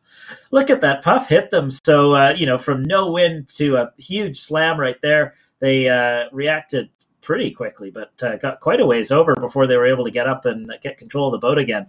So very challenging conditions as they get up closer to the shoreline here. Go for the tack to cover, and obviously react. It must have been a header that knocked them over so hard. But look how close Gibson and Burnett are. So, like we said, no lead is safe, and it's certainly proving to be the case. There's also Delapierre and Audinay, I think, quite levered out to the other side. So, a lot of work left to do for these young Italians. Yes, there is, but they're sailing a very tight game, and they look like they're keeping cool heads, sailing tactically very, very smartly, even if they're prepared to give away some of their lead to do it. But the breeze, you cannot take this breeze for granted at all. Right now, it looks like Ugolini and Jubilee are in a good lift on starboard, and they're extending away from Gibson and Burnett. So maybe they're on the better heading. And the Brits are now creating a bit of separation. But who's going to come out best? The Brits at the top of the screen, or the Italians at the bottom of our screen sailing towards us, who still hold the lead in this wild and wacky race? Yeah, it does look like the Italians are on a good heading right now. Unfortunately for them, what might matter more is where the next puff comes from, and that's a little harder to figure out. But they're definitely, sailing the longer distance to the windward mark and doing what you're supposed to do. It's just always a shame when it doesn't work out due to cloud patterns and other things you can't quite spot from half a meter above the water. Yes, and Ben, you're right to point out that maybe in these boats that are so dynamic and so responsive, maybe it's finding the stronger patch of breeze rather than the best angular breeze that's the more important priority. Yeah, I mean, most of the time teams are trying to do both, but in conditions like this, they do seem headed now, so maybe they'll get a chance to come back on a good angle. And I don't know if you can tell, I'm rooting for the youngsters here as they get to be out in front of the lead. And now we're back in the second ladder of the rung here, as it's a very competition between a lot of chasing champions. Yes, Bassaro and Frascari behind the mainsail of the Argentinians. So Bassaro and Frascari, the 2019 world champions, coming up into consideration in this race. And even the other Italians, the 2017 world champions, are now up into the top 10, Tita and Banti. But it doesn't look like this is going to be a race they win, albeit they may well still hold on to their yellow jersey at the end of this race. Yeah, we've got Gimson and Burnett there just coming together with the Italians, and the Italians seemed like they've made a small gain, although as we say that, the angles shift again. But Gimson and Burnett, playing a little bit on getting a few shifts, I should say, right so far in this beat. I can't help but think that it's going to get patchier again at the top of this beat, and we might see a bunch more change and drama. But so far, the breeze holding reasonably steady as we see them both double trapping and responding to gusts. So very challenging conditions here in Kieler. We often see from this direction difficult sailing conditions, but it seems like it's amplified in this race compared to earlier races of the day. So continuing to put a tight cover on their closest competition, which on this occasion is the British, the reigning world champions, Gibson and Burnett. Ugolini and Jubilee quite prepared to make the extra manoeuvres, which have to be expensive in a boat as fast as the Nacra 17. Although I hear what you say, Ben, that they've got a lot better at that, and these foiling catamarans maybe are faster at tacking than the older Tornadoes from 20 odd years ago. But they're really prepared to give away distance to make sure that they've tactically positioned in the right place.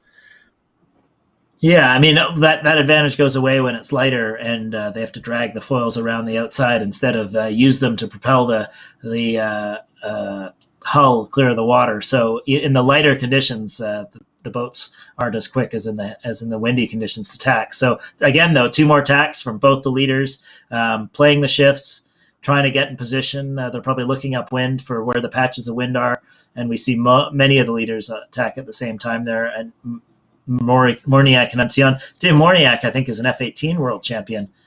So he probably was in the other fleet a few years back and now moved over to the Nacra. So good to see them moving up the leaderboard and having a good race here. But yeah, the battle for the lead between these Italians and Gimson and Burnett is getting closer, and you can't help but think there's going to be a few more twists and turns in this race yet. Yes. Will the young Italians, double world champions at youth level, be able to hold their nerve against the world champions at senior level, wearing the Union Jack on their sail, GBR 21? The Italians have tacked away. Does that mean that they're on ley line? Surely that must mean that. But when will the British tack? I don't think that was a ley line. I think that was just reacting to a shift. So I think there's a bit of a disagreement amongst the 2 leading teams as to what the best way up this course was. And there's still some beat left to do. And the Italians have obviously spotted something they went for, and we'll see very soon whether they were right or not. Yeah, very brave move, because it's very unusual when you've got a cover on your closest competitor to break away from that cover. So there must be something really significant that the Italians have seen on the left-hand side to want to break away cover and actually allow a bit of separation to build up between them and their British rivals. So we will see what kind of judgment the Italians have made. We're on board with Zajac and Mats from Austria right now, who in about 7th place. So they're in the hunt for a reasonable finish in this race, and anything could change down this final run. There's still plenty of golf left in this hole. But how has it gone? So at the moment, the Brits are nearly in the lead, but there's nothing in it. And meanwhile, around the outside, will it be the French, Morniac and Ancion, who are now on their final approach to the Windward Mark? Have they stolen a march on the Italians and the Brits? Because it looks like we're in a 3-way battle now between France, Italy, and Great Britain.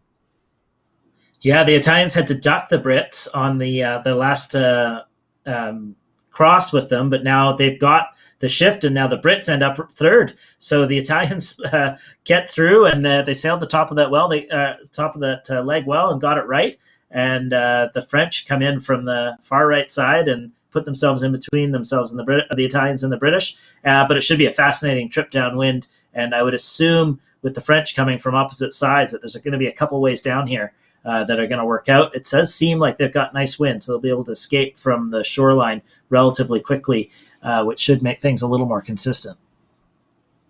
So from a 350 metre, nearly 400 metre lead for the Italians on the previous downwind leg, now this time they still hold the lead, but with the French breathing down their necks and the British waiting to pounce on any mistake by the Italians or the French.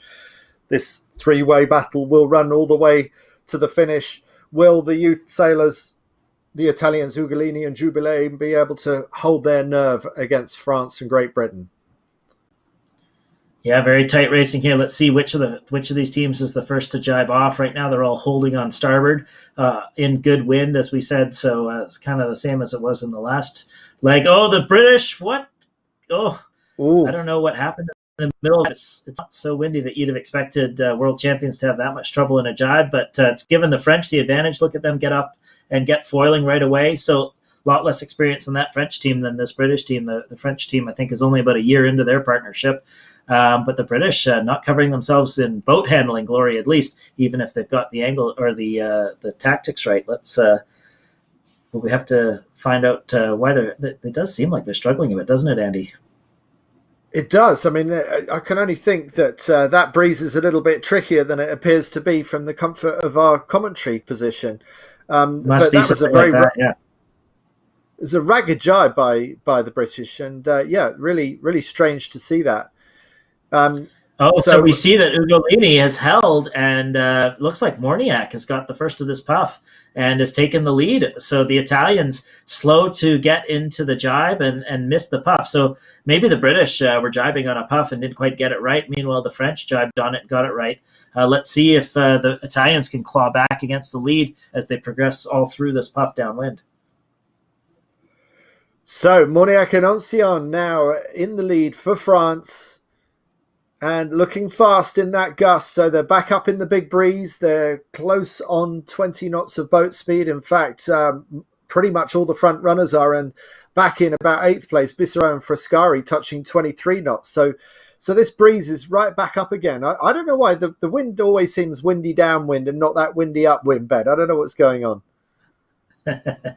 Yeah, the boats... or the knackers really do fly downwind, so they're able to take advantage of apparent wind speeds going up. So any little bit of wind does get accelerated as they race through it at these high speeds, and you can see the spray from our camera boat trying to keep up as these boats fly downwind. 22.3 knots there is the highest I've seen, but they're all three of them above 21 knots all at the same time. So they're charging at that finish line, and it'll be fascinating to see if the Italians can regain a win here, or if the French are going to take it.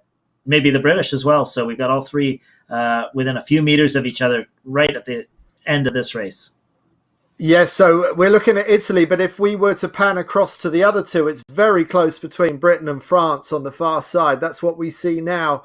So Gibson and Burnett move into the lead, 22.8 knots. And the reigning world champions, have they managed to overtake the French? Will they actually do enough to win this race? What will this jibe be like? It's a bit tentative. So these jibes are not easy in these conditions because the world champions are making a meal of these jibes. If they make a meal of these jibes, anyone would do. But it still looks they're on like... starboard here. The British are on starboard, Italians on port.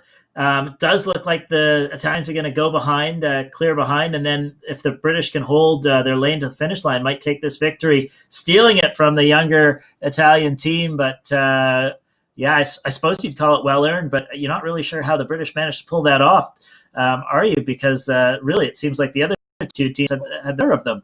But the Brits get it on the line, and then the French pull through to second, leaving the Italians in third, and then storming through at the last moment there was Senholt and Lubeck from Denmark.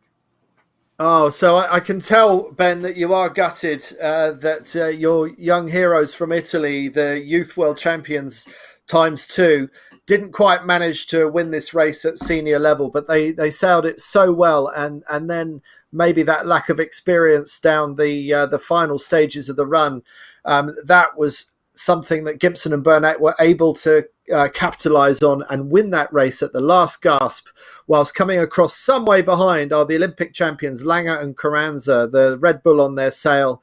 Argentina taking fifth in this race, followed by Zajac and Mats from Austria, closely followed by Spain's Pacheco and Trittel.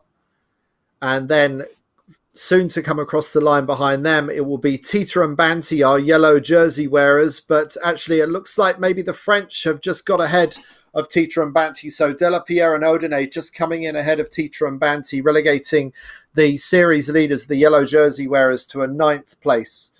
So Tita and Banti not as dominant as they were yesterday. And we've seen 3 different race winners today, Ben Ramoka, and that's not really surprising given the kind of conditions that we're seeing. Yeah, and the overall leaderboard will have tightened up from that race. So neither the top 2 were Tita and Banti, along with Koloff and Stuhlemmer. They neither of them had a great race, and then John Gimson obviously won the race with Anna Burnett, so they move up a little bit, and the whole top of the leaderboard will have congested a little bit, which makes for exciting racing. You know, what I think we saw there for the Gimson and Burnett to take that race victory was their boat speed in the high winds. You know, we saw them hit 22.8 on the GPS. They obviously averaged a higher speed than those other 2 teams, so the experience of figuring out how to get to a very high top speed seems to have been what separated Gimson and Burnett there, because it wasn't their boat handling. It was the mastery of the settings at the high wind speed conditions. And look at just how difficult this race is. Bissero and Frascari, we were talking about them being in contention in the top 5 or 6. They're crossing the line in 18th place. And Koloff and Stuhlemmer, winners of the previous race, crossing this finish line in 19th place. And I can't help thinking that change of starting tactics was the moment the Germans signed away this race.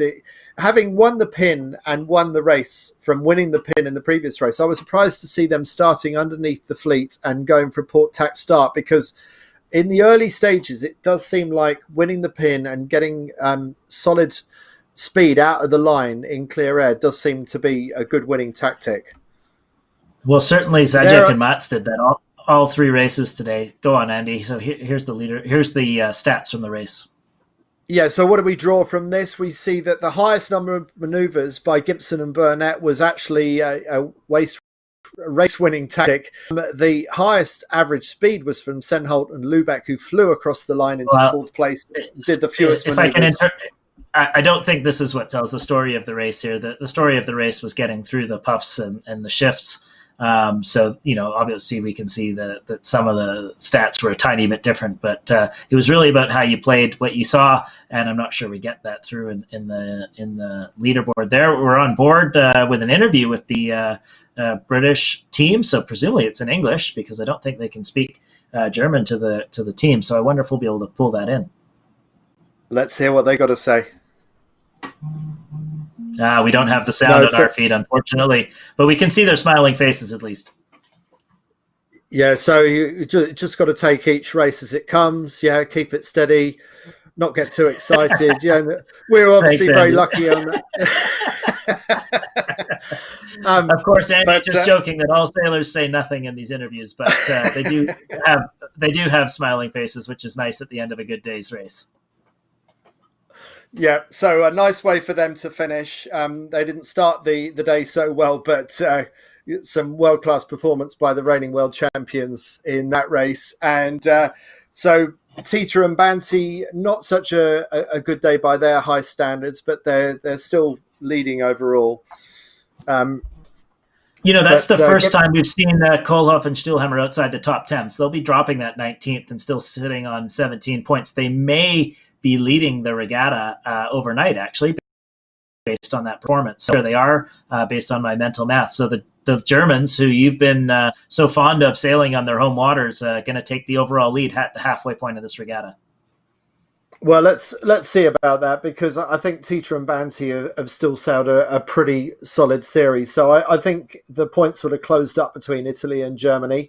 And it'll be interesting to see how Gibson and Burnett, who we're looking at here, how they've managed to close the gap after winning that race.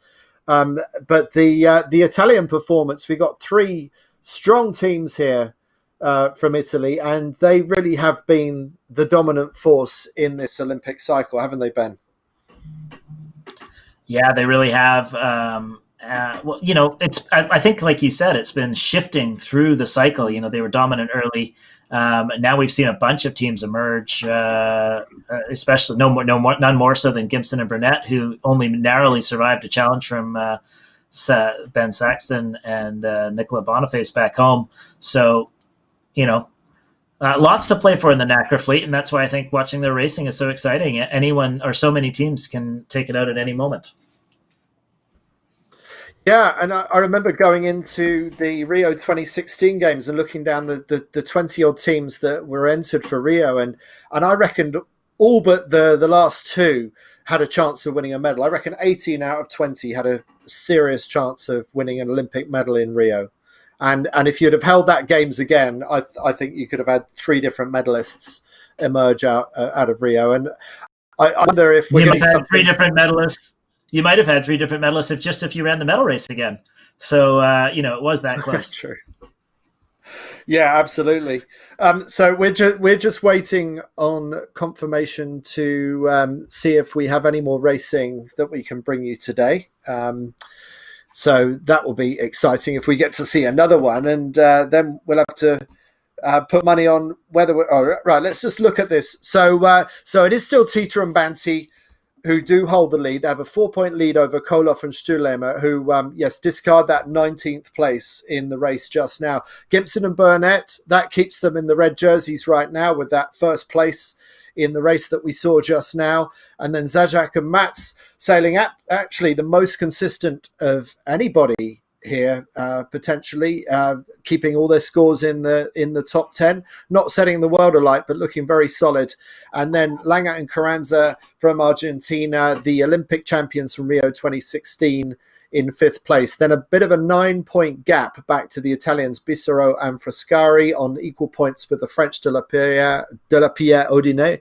And then the young world champions, the youth world champions Ugolini and Jubilee, missing out on their senior race win just now, but a 3rd place lifting them to 8th overall. So some plenty of racing to be done over the next 2 days for these NACRAs, and nothing is certain. Tita and Banti are starting to look mortal again, Ben, because they won 3 out of their first 4 races, but a 7th and a 9th in their last 2 races. They're not quite immortal after all. Yeah, that 7th and 9th, that they'll be wishing they did better. We have seen some of the top teams make bigger mistakes than that. We've seen a bunch of top teams with UFDs. We just saw the other Italian team, and I think it was 17th or 19th or something. So, it is possible to make bigger mistakes on this shifty race course than Tita and Banti have shown so far. But they've drawn themselves back into the fight backwards instead of excelling out forward, and they live to fight another day. Based on what we've seen on the starts, what would be your favorite tactic? Normally I would say just go for the pin, and if you don't get it, bail out and start on port, go underneath the fleet. But I haven't seen a lot of success from teams doing the port tack option so far. The team that's had the best starts that I've noticed is Thomas Zajac and Barbara Mats, who have been about 2/3 of the way down the line, close to the pin, got the skills to get up into the front row and have the boat speed to hold a lane. They've had the most consistent starts and the most consistent first beats of any of the teams. So that's been working out best today for whatever reason. But we've also seen whichever team wins the pin pretty much always have a good race. So, in the last race, we saw Pacheco and Trittle win the pin, but they didn't hold it. They tacked in early. I'm not really sure why they did that, and it didn't work out that for them, but perhaps there were other issues going on. We did see how shifty it got in that last race. So obviously something like that held them up. But otherwise, what Thomas Zajac and Barbara Mats have been doing on the start line's A-OK. Right up there, good speed, good lane, and close to freedom of speed at the pin. Now, you highlighted the boat speed advantage of Burnett, of Gibson and Burnett down the final run. So for you, that was maybe the winning thing that worked out for them over the young Italians. Who overall impresses you for all round boat speed in these conditions here in Kiel Week? A bit tricky to tell because it was so shifty today, but Koloff and Stuhlheimer jumped to mind on their upwind boat speed. They looked really locked in. Also, Santiago Lang and Cecilia Carranza-Soli, I wouldn't have said maybe they were the fastest.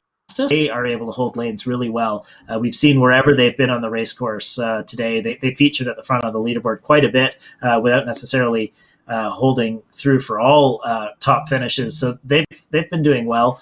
I don't know. Did anyone grab your attention in terms of boat speed through the day?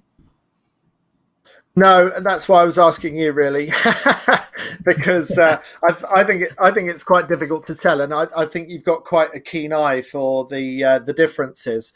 I think when we're watching from the outside, I think seeing the boat speed differences is one of the hardest things that you can do, especially when we're in such variable conditions as we are right now. And I'm sure when they're on board, boat speed feels really critical. But when we're watching from the outside, boat speed to me doesn't seem on this racetrack to be the critical thing. It seems to be your positioning relative to this fluky breeze and trying to sift out the best of these patches of breeze going upwind. And also what amazes me is just how different these boats are going upwind to downwind. I mean, it's chalk and cheese. They look like fairly conventional boats going upwind, and then downwind they hit the hyperspace button, and suddenly all the stars turn into white lines around you. It's like the Millennium Falcon hitting hyperspace.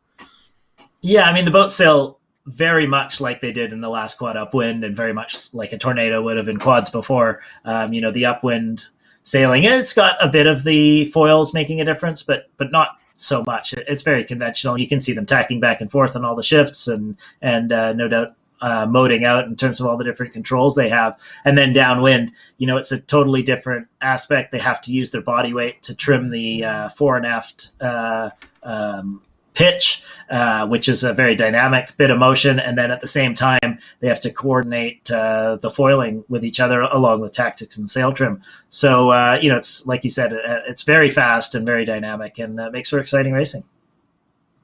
Ben, we've had 3 winners from 3 races so far. Now, for the 4th race coming up in just over 10 minutes, let's take a break and have a think about who we might think will win the 4th race of today. Will it be a different team, or will Gibson and Burnett be able to follow up with their race win? We will be back to you in just over 10 minutes' time, and we will get into the 4th race of the day in the NACRA 17. See you then.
So we are back for a fourth race of NACRA 17 racing. Thanks for coming back with us. I'm Andy Rice, talking to you from Winchester in the UK, and I'm with Ben Ramoka in Canada. And Ben, it's still dark outside.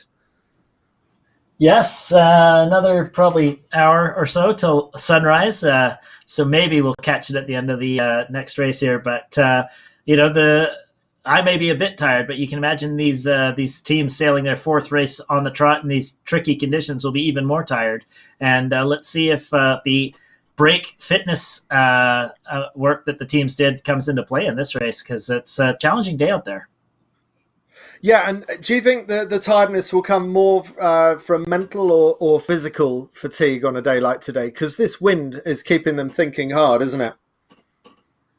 Well, the wind will be making them think hard, but they'll be physically tired. There's a lot of rope pulling on these boats under very high loads. Every line on the boat is heavy, is hard to pull and heavy. Even the skippers have to work hard in these boats, unlike the 49er. And but the crews especially have to work hard. And I've heard from them in the past they don't really like doing 4 races in a day. So I don't know gung ho the fleet is after such a long break that they're happy to do it. But I think there'll be a few teams here first day of racing or first regatta back that'll be really tired come the end of today. Yes, well, we got just over 2 minutes to the start, so they need to put their game faces on again. And we've seen 3 different race winners so far today. Ben, who are you going to put your money on for this one? Ooh, I'm going to say Bissara and Frascari, the Italians there. They've featured a little bit today, but not nearly as much as they would have liked. And I think they're going to want to finish on a strong note. And I also think they're one of the fittest and strongest teams in the bunch. How about you, Andy? And I'm going to go for the Olympic champions from Argentina. So I'm going for the oldest man in the fleet, Santiago Langer, crewed by Cecilia Carranza Ciroli. So we both believe that there are going to be different race winners compared with the 3 that we've already seen. And I think that is a function of the fact that it is so tricky and so unpredictable out there. Now, who are your potential race winners? How are they going to start? I think your guys are going to start some way out of the middle of the line on starboard, is what I think. Yeah, they're certainly set up above the boat right now. For the first time all day, we're seeing most of the boats up at the boat end of the line. Usually we've seen actually the fleet evenly spread through the start line, and maybe that will play out, but with only 50 seconds to go, I'd say it's more likely that we're in a right phase and teams are going to want to get off the line close to the boat end and hold starboard unless the wind shifts. So a lot of teams fighting for a good boat end start, and only one of them will get it. We see Thomas Zajac and Barbara Matz in a good position at the top end there. So the team that had been dominating the pin end of the line, or roughly the pin end of the line, is now fighting it out for the boat. That's them and the Austrian flag that you can see. I think that's a Polish flag right next door. So bit of a change of tactics here as we lead into the final few seconds to the start. And my Argentinians that I've said are going to win this race, they look like they're headed for a port tack start, which to me is quite a risky one. We haven't seen it work so far. So now they come off the line. Surely they're not going to try and cross them on port, are they? So well, they're going to try. Wow. So if they can get away with this, what a start that would be for Argentina and for the Italians. Have the rest of the fleet missed a trick? We see Croatia coming out. They start off the pin end unchallenged. And it's not on screen, but the Argentinians didn't make it. They had to tack. They were close, but it does look like the Italians are going to get through. So the team that was 450 meters in the lead of the last race is now doing a port tack flyer, showing they've got all the tricks in the book. Oh, fantastic. Well, we love to see people pull off the port tack start. And so well done to the Youth World Champions, Ugolini and Jubilee, not afraid to make the most high-risk start of all and to see them get away with it as well. So congratulations to them, and executing more successfully than the Olympic champions, Langer and Carranza Ciroli, who have been swallowed up in just another boat on starboard tack. Yeah, wonderful stuff to see there. You don't see that very often. We also see our starting champions, Zajac and Mats, did execute that boat end start as well as they've been executing their other end of the line starts earlier today. And they've got the command of the group on starboard tack who have held off the line. So good diversity of skills there from our bronze medalist, showing he can take starts from either end of the line on the same day. Yeah, well, that is a nice skill to have because you see some teams execute the same start over and over again, regardless of the change of circumstances or conditions. But the Austrians seem to be able to change their starting approach depending on what the conditions demand. So very consistent by the Austrians, and surely challenging for a podium place the way that they're sailing so consistently. And then out on this side at the bottom of our screen, Marenic and De Michele Vituri from Croatia, who started at the pin end unchallenged, but yet with without an opportunity to tack and cross and capitalize. It doesn't look good on this side of the course right now. Yeah, Marenic. Well, Delpierre and Audinay are still in contention. Marenic, he's only in his finishing his first year in the boat. They only got their delivery of their boat, I think, this time last year.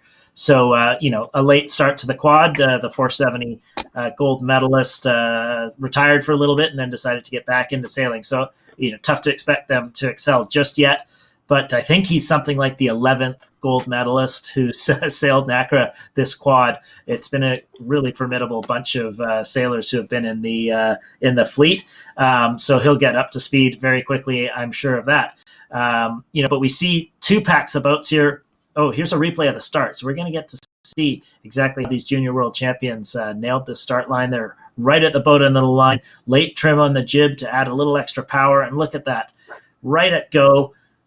They get dropped right into the traps and trap hard. They don't have to worry about the Argentinians below them. They just get to go full speed. And at this point, it's looking great. It did end up very close with the Austrians in the end. And you can see there's the Argentinians who didn't make it and had to tack underneath. We'll see how they fare later in the race. But the Italians went for it and managed to get across. Wonderful stuff.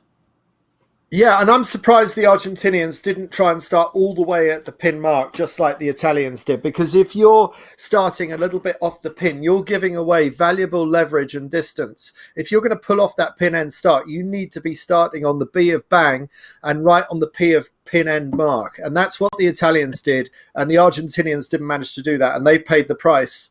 And they are now struggling in the pack. Will Ugolini and Jubilee on the far right-hand side be able to continue to capitalize on that amazing start? Well, at the moment, they look okay, but they don't look that special on the right-hand side either.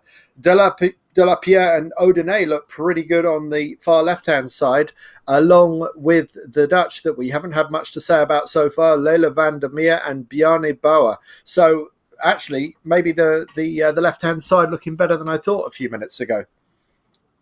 It certainly is looking good right now. It's an awful lot of leverage to the far side of the fleet, but that doesn't mean they're wrong. It just means the stakes are high. So these four boats here are the only ones sticking to the close side to our cameras, and the virtual showing them in the lead. We see the Croatians now go for the tack. They're pretty close to ley line. And, we saw the left side of the course fare well in races 1 and 2, so there's no reason why it might not this time. Don't see nearly as much tacking this race as we have in the previous race, so maybe things have steadied out a little bit compared to the very scrambly race 3. Well, as you say, they are very close to ley line, and I'm concerned in this shifting, gusting breeze about putting all your eggs in that basket on the left-hand side so early on in this beat, because if there's any change in the breeze, I can't see how they can capitalize on it. The only way it's going to work for them is if the breeze holds strong on the left and the breeze caves for the rest of the fleet more in the middle of the race. So I'll be really surprised if De La Pierre and Audinay can hold their lead all the way into the windward mark. But right now, the French are doing exactly that. That's who are our nominal race leaders right now. So let's see if that breeze holds up for the French on the left-hand side. Well, this team is certainly fast enough and has all the skills. So if the wind does hold for them, they should manage to take this lead into the windward mark. But it didn't look super windy after they tacked. So it did take them a while to get up to speed, which isn't maybe the best sign, but things look pretty good right here. They're dropping harder into their trapezes and getting up to full speed. So we'll have to see how it plays out. Certainly, the virtual made it look really good. They've got their first cross here on the Danes coming up, who undertacked them. So I'm not sure if that's Senholt and Lubeck or not. It is Senholt and Lubeck. So they're not miles ahead, but obviously not miles behind as the fleet reconverges. Yes, so we got the pack of 4 out on the left-hand side. How will they fare? And doesn't look like a great angle. Doesn't look like a great angle they're on. So one of the teams has already tacked back onto starboard. So perhaps, like you feared, the French from the far left are going to have to take a bad angle for too much of this beat to ultimately convert on a lead. But a little bit left to play. There's only 4 teams on this side and the rest of the pack fighting it out on the other side. Yes, so at the moment, Martinsen and Mortensen from Norway now holding our lead on the leaderboard as it changes to Vandermeer and Bauer, who we're looking at in screen. But I think this is a bit of desperation by the Dutch. I can't see this working out on the far left-hand side like this. I think they feel they haven't got the angle to get back in towards the windward mark. And now the Dutch tack along with the Norwegians. I'm sort of trying to put the commentator's curse on them and hoping that the Dutch and the Norwegians will come back, because I'm sort of talking down their chances. We will have to see. I'm still not convinced the left-hand side's going to work out for them. In the middle of the fleet, in the middle of the course, Gibson and Burnett looking quite good. Zajac and Mats, after a great start, not looking so special in the middle of the course. But out on the far side, Morniak and Ancillon on the right-hand side, we saw them do so well in the previous race by getting out onto the right-hand ley line. Maybe they fancied their chances again over that side. We're speculating because obviously we haven't been able to capture any pictures from the far side, but I wonder if it's been lighter and patchier on the other side. Although we do see them coming into form now. Teams like Gimson and Burnett there in the middle probably have a good shot still at taking the lead around this windward mark, along with, I think it was Tim Morniak and Noah Ancillon from France, who are the farthest right boat. So lots to play for at the top of this beat. We see that in Kiel a lot. The closer you get to shore, where this windward mark is, the more there is, the more shifting there is, and we've seen a lot of place changes at the top of the leg. Yeah, and it looks like we're going to see a lot of place changes again. This is extremely tight with opportunities for both sides of the race course. And Gibson and Burnett, the world champions from Great Britain, playing the middle of the field and actually looking quite strong in the middle of the field. So winners of the previous race. In a shifty course like this, you don't want to be on a corner because you want to be able to take as many lifts as you can. And certainly we saw the teams who are stuck in the far left have to take a bit of a header. And now we see Gibson and Burnett able to just sail lifts the whole race, and they're emerging in the front.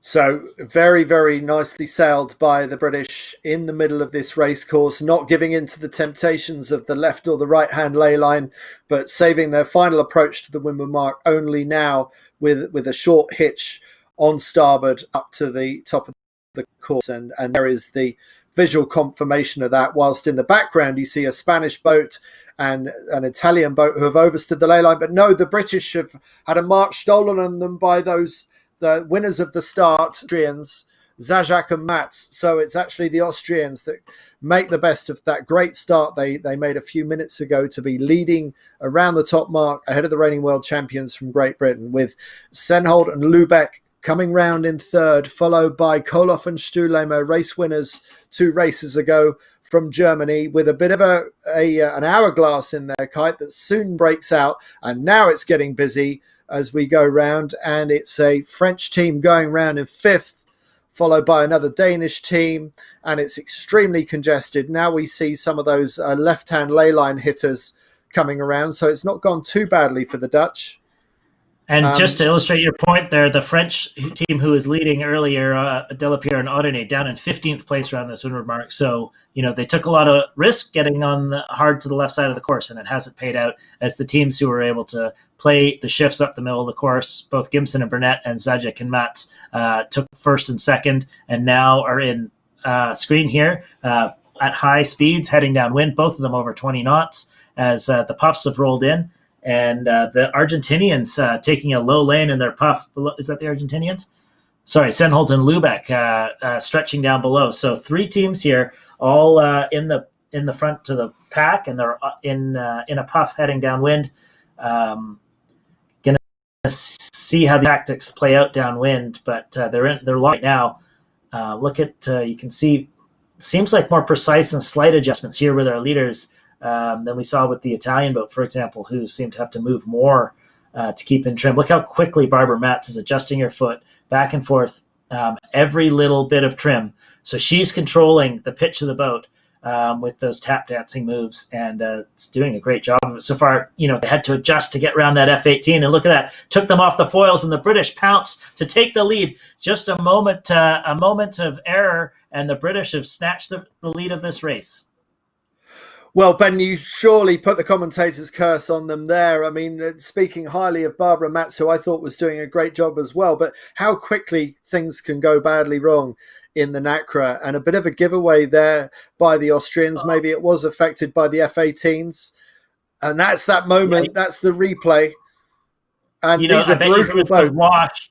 There was the wash off that F-18. They wouldn't be used to doing that. They're not used to having another boat in the course. So the back or the disturbed wind will have stolen the wind from their sails, dropped them off the foils, and that's pushed them down into 3rd place. Yes, so how quickly it can go bad in these boats when they're going at plus 20 knots downwind. So playing into the hands of Gibson and Burnett, winners of the previous race and now taking the lead again. We're looking at those Austrians being chased hard by the Germans, and we see big breeze again, Ben. It's always windier downwind. Now the teams have been great at seeking out these puffs downwind, haven't they? And they're flying along over 20 knots, all 4 of them in this leading pack. They've got the ley lines to contend with already because they're right near the bottom of the gate, having gone downwind so quickly. They're right at max speed, and they're going to have to start making their decisions for where they're going to head to on the next beat, as well as get these kites down after a long day's sailing already. Yes, so the fatigue might be setting in on some of the teams. Surely not on board Gibson and Burnett's boat, the world champions. They will have been working on their fitness as hard as anybody. And Burnett, she will have plenty of strength left to be able to hold on to the lead of this race as the Brits go into probably what will be their final jibe on this first run, with Zajac and Matz closing the gap on the Brits, but with the Brits at a better angle coming into the bottom mark as Anna Burnett runs in to drop the red Jenica and setting up for the leeward rounding. And they're going for the jibe. Okay, so they're going for the right-hand side. The Austrians going for the opposite, going for the left. And pretty good roundings with speed by both the British and the Austrians. So you now saw Barbara Matz there just hanging on for dear life as Thomas Zajac from Austria whipped the boat around so quickly. The G-forces there at that bottom turn are very strong, and then they sort themselves out for the upwind. So 4 boats downwind. They've each gone, or 2 of them have gone each way around this leeward mark. So not a lot of agreement on the best way upwind yet, although we do see the Danish tack very quickly. So most boats heading on port tack, no doubt getting on the lifted tack as soon as they can on this on the second beat. So Lynn Senholt hooking herself up onto her trapeze ring, and they are now they're the first boat to make a tacking maneuver up this second beat. So at the moment, the leaders are favouring the right-hand side of the course. And well, we saw these teams, the ones that have done well in this race so far, mostly playing the shift. So I assume that's what they're going to continue doing. Gibson and Burnett played the middle of the course. So did Zajac and Matz. I didn't see Senholt and Lubeck came a bit from the left, but that might have been driven by the shifts. And I didn't see how Koloff and Stuhlemmer got themselves into the front group. But I think we're going to see Zajac and Matz along with Gibson and Burnett play the shifts. And we see Zajac and Matz got the best of the bottom of there. So they've taken the lead from the British, who stole it from them as they fell off the foils downwind. So back into the lead for Zajac and Matz. And you can see Thomas looking upwind there, trying to figure out what's happening with the breeze as they go as fast as they can as well. Yes, so a much more even battle now between Austria and Great Britain, with advantage Austria as we speak. So that brief error falling off the foils and letting the Brits get past them on the downwind leg will, at the moment, the Austrians have the lead again as they sail past that old folk boat. Another one of the competitors in this huge diversity of boats that we have at Kieler Woche. Yeah, the Austrians here have obviously pretty happy with where they are. That you saw Thomas completely stretch out there and tuck in behind his crew, Barbara Matz, for some aerodynamic effect, and not spend as much time looking around as he had been when we were looking at the onboard. And you can see all their chasing group are following them over to the right side of the course early. So, the teams are pretty dialed in here. They're now in their fourth race of the day. Might be the most consistent race we've seen in terms of the wind, Andy. We haven't, that third race was all over the place, but this race we're seeing a lot of consistency. Doesn't seem like they're falling off too many shifts and falling off in too many lulls either. So maybe something's made life a little easier for the boats, which is nice. That's very true. So that's a nice thing if you are in the top few of this race, maybe fewer passing opportunities. Not so easy for the teams trying to play catch up and trying to get back into contention. Because we haven't had much to say about Italian teams in this race so far. Normally there's always been an Italian that we've been talking about, but the Italian's not featuring terribly strongly. So will Tita and Banti, the yellow jersey wearers, be able to hold on to their lead, or will Gibson and Burnett, in contention for another race win, will the reigning world champions start to move into contention for that yellow jersey? Yeah, Koloff and Stuhlheimer are also having another race today. So they're in fourth place in this race right now and second place overall. Both of them making a bit of a move on the Italians, Tita and Banti, who are sitting in eighth. So it looks like right now the leaderboard's going to get even tighter than it already is. So we're looking at the Austrians, who are leading and look like they've stretched their legs on the British. The British are tracking their moves, or maybe it's more that the Austrians are tracking the British moves, but the British aren't looking to break away. Maybe the shifts are strong enough and obvious enough that there's no point in looking for separation for the sake of it. Maybe Gibson and Burnett are happy to wait in second or third place and wait for their moment for the Austrians to make an error, or maybe there just aren't as many options as there were previously earlier on in the day. But it looks quite comfortable for the Austrians. Zajac and Mutz look really happy with where they are right now, and they should be. They went round the go left gate and then tacked on the first shift, took the lead from the British, and then they were obviously very happy on port tack there, and the rest of the teams followed them on port. And then when they flipped over to the starboard, obviously, I suppose in a shift, the rest of the teams followed them back on the starboard tack. So they've been able to extend their lead here from initially down at 20, 30 meters all the way up to 90 meters. And just as we say that, they're getting headed. All four of these boats are getting headed. So I wonder if we'll see one of them tack off first and then the rest of the pack follow suit, or maybe they'll all just stay together.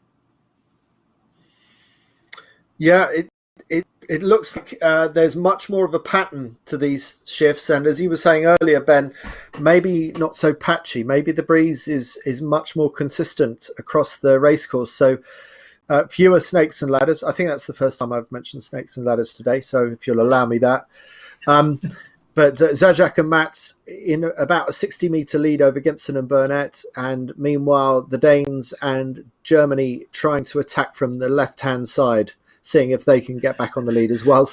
Top of picture, Morniac and Ancillon love the right-hand side, and the French, again, looking to see what they can find from the right-hand side, which is the top of our screen right now. Yeah, they were up there in the first leg of the day too, so they're hoping to get a little magic from one of the sides of the course. We see Thomas Zajac there on board with Zajac and Mats looking over his shoulder here. So they've been sailing on a slightly more headed course for quite a while, and they finally decide to head back to, I suppose, the lifted tack and also to the center of the course now. So that might be their last tack of the beat if the wind holds. And you can see the British have tacked at the same time underneath them. So all four boats now back on port. this beat is playing out perfectly for Zajac and Mats. Not only are they able to sail on what seems to be the lift attack most of the time, but all the competitors are following them and staying right with them. So very, very good sailing here from Zajac and Mats, and also things falling into place for them, so long as the far right side doesn't come in. Yes, the Austrians certainly managing to keep their cool, and bearing in mind also that we've got the European Championships for the NACRA 17 coming up in a couple of weeks' time on Austrian waters on Lake Attersee, and that will be one where we will be watching this team as one of the potential favourites to win those European Championships on home waters. Just look at the angle change here from the Austrians as they sail towards the camera. They're going up and down through almost 20 degrees there all the time. So despite it appearing to be more consistent at the bottom of the race course, up here at the top, there's obviously some patches. You can see the trail behind them snaking up and down. There's quite a bit happening here for them to keep on an even keel. Very, very shifty conditions right now. It doesn't seem to be accompanied by the wind strength changes that we've been seeing in previous races, at least so far. But the team's having to stay really on the ball to keep their angle as optimum as they can. And you can see the British closing the gap a little bit. We saw that lead stretch to almost 100 meters, but just a bit of a header there. And the British have tacked on that header and are looking to take a few more meters from these Austrians and put them under a bit of pressure to make a decision for the final bit of the leg. And yeah, you see that the Austrians have tacked to match, so they're not going to let the British get leverage at the top of the course. And we can't exactly see if the British responded or just to close the gap. But I don't know if you saw that mainsail ripped in half on that Formula 18 catamaran back there, but there's some drama clearly in the Formula 18 fleet as well that are going around the same racetrack. But meanwhile, a couple of quick tacks by the Austrians, not wanting the Brits to get too far away from them, so prepared to do the extra tacks to put a hard cover on the British that are pushing hard to regain the lead. We're the trapping right now, so it's the first time they haven't been trapping in the race, so it's a bit lighter. We are closest to the shore as we've been all race, but it's edgy times here for the leaders as their quite comfortable lead has narrowed significantly as they approach the windward mark. But tactically well positioned. Tactically well positioned to be in the lead, but they've lost those meters, and we saw how quickly it can change on the downwind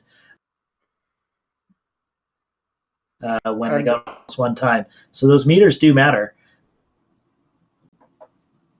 Simultaneous tack from Austria and Great Britain. Austria prepared to go as far as Great Britain were to make sure that they were well over ley line, not having to do any more tacks. So they've completed their final tack of this race.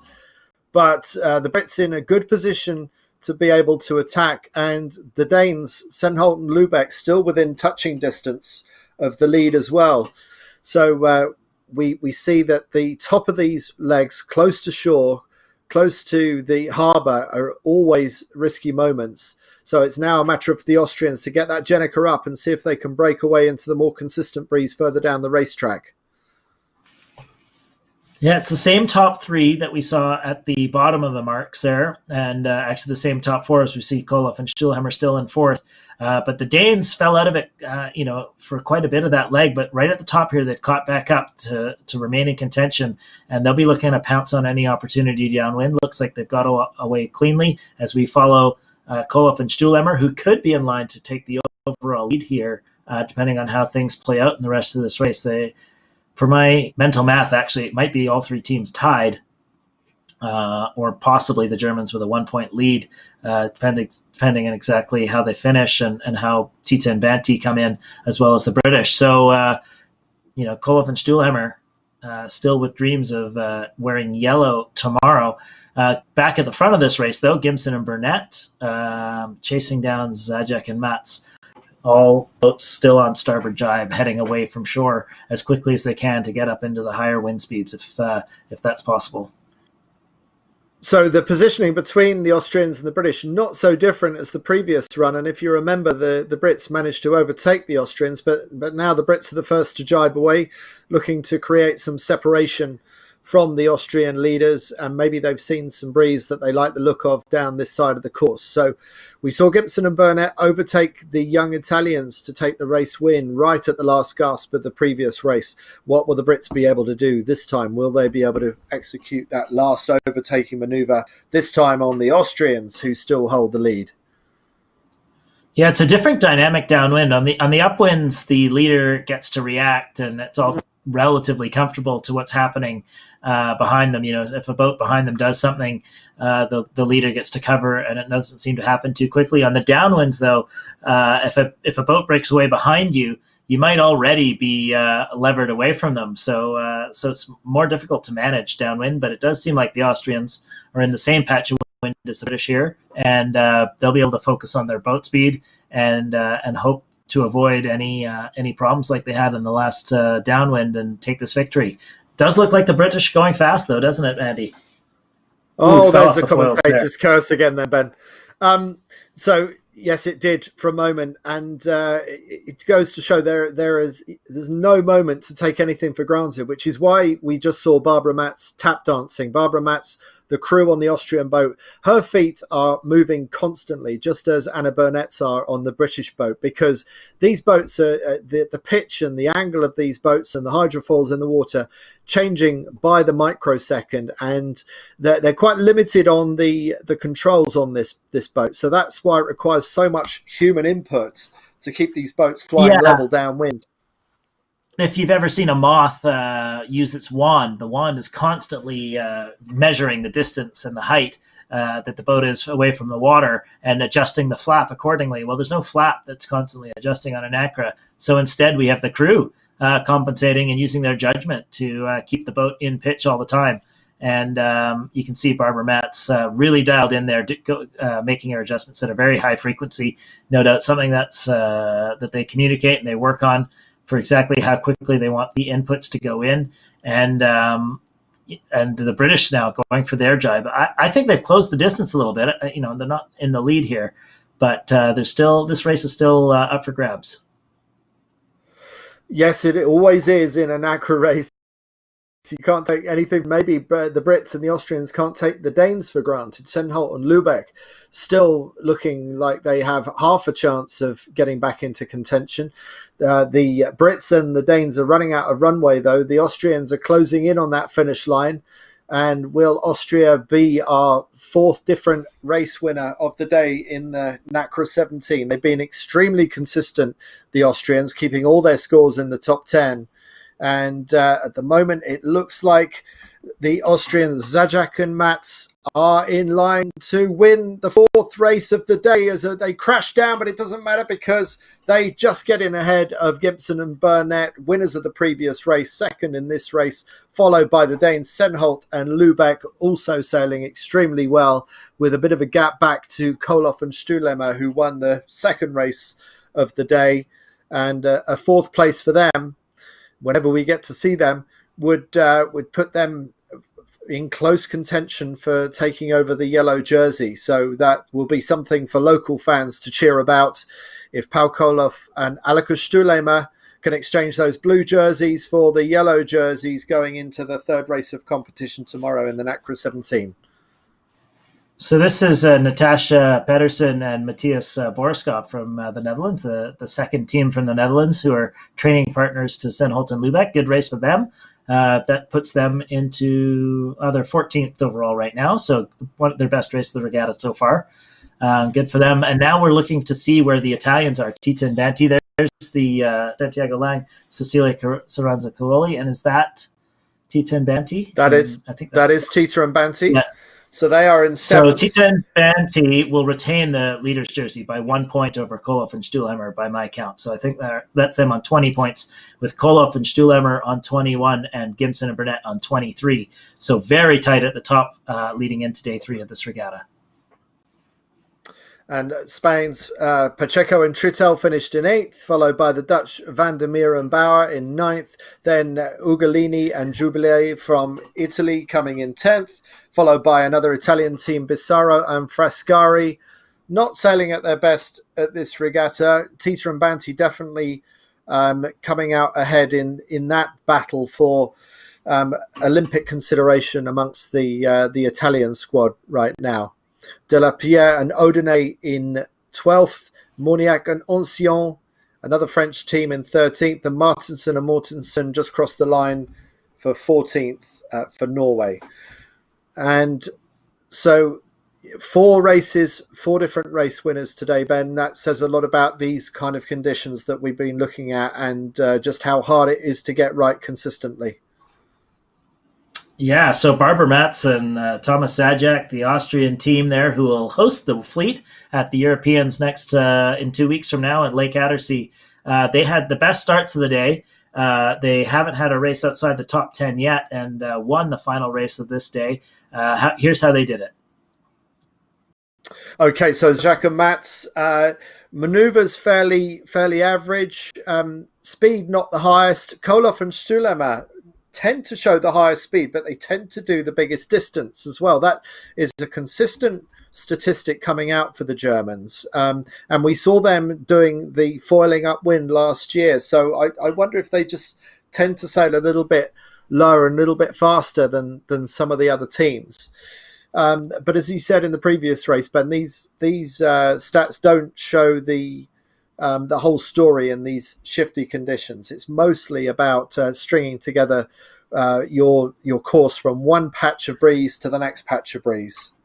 Yeah, we see 5 very consistent sets of results here. You wouldn't have thought any one of those measures was the biggest difference. I mean, I would have said the biggest difference in this race was the approach that Zajac and Matz took. They started at the boat and held on starboard, putting them into the middle of the course, and then played the shifts. Obviously, that gives them a relatively low total distance sailed, because they could take more lifts, just like the second place Gimson and Burnett. Also, they had good speed because they had a good start and didn't spend any portion of the race sailing in dirt. So that was probably the bigger story of the race, and the story of the day really was Koloff and Zajac and Matz, with great starts in each of the races, consistent sailing, and they started the day in 4th place. They're still in 4th place. Oh, sorry, they started the day in 3rd place. They're now in 4th place overall, but they've tightened up on the leaders, and they're on 27 points with the leaders on 20. So the top 4 boats all within 7 points, and different approaches, but good starting from Zajac and Matz, and they finally converted on their good start.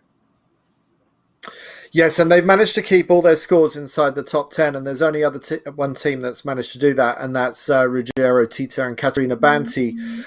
So bearing in mind that we know how shifty these conditions are and how unpredictable they are, I would want to be the Italians or the Austrians in terms of scores so far, because the other two at the top of the leaderboard, Koloff and Stulemer, the Germans, in 2nd place overall, they got a 19th in one race today. And the Brits also suffered with a 15th. You don't want to be having to count those scores. So I really like the way that Zajac and Matz are approaching these starts. And they're not sailing brilliantly all the time, but they're not really putting in any bad moments either. They're sailing very consistently. Yeah, good consistent sailing from them, and like you said, they're all top 10. Scoreline may yet prove to be a difference maker if some of the teams continue to, or have bad races and the drop plays in. I think that's us for the day, isn't it, Andy? I think we don't get any more racing today, but we'll be back tomorrow. Is that right? That's right. So we will be coming back tomorrow, same time, 11 o'clock local time in Kieler Woche. And tomorrow up on the TV course are the 49er FX. So Ben, I don't know if you've had a chance to look down the list of 49er FXs, but who would you fancy for doing well at Kieler Woche? We've got a German selection battle going on, for example, haven't we, with Tina Lutz and Susanne Beuker. Currently leading the German selection trials for the Olympic Games. So there's a lot riding on this regatta for them. Maybe the regatta doesn't matter so much for some of the others, but what other selection battles are we going to be watching out for in the 49er FX tomorrow? Do you know? I will have that information for you tomorrow, Andy. I actually think most of the selection battles are done, but as you say, the German battle is not. And both those teams are in the top 11. I've just flipped over to the 49er FX scoreboard. They're not finished their final racing of the day yet.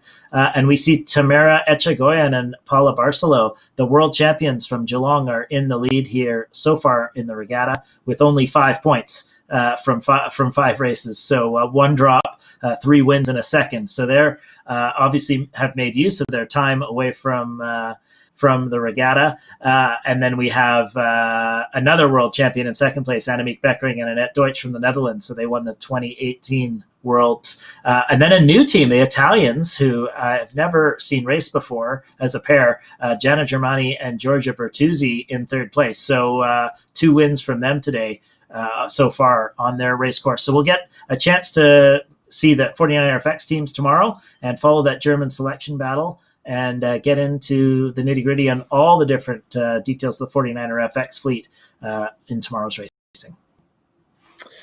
Ben, thanks for your input today. And for you watching, I hope you've enjoyed those 4 NACRA 17 races. It's been really up and down on this race course. 4 different race winners today. Tita and Banti from Italy still holding the lead, but the gap to the yellow jersey has closed after what we've seen out there on that tricky race course. I'm Andy Rice with Ben Ramocca. We will be back with you tomorrow at 11 a.m. local time in Kiel, and we will be talking about 49er FX skiff racing. We'll see you then.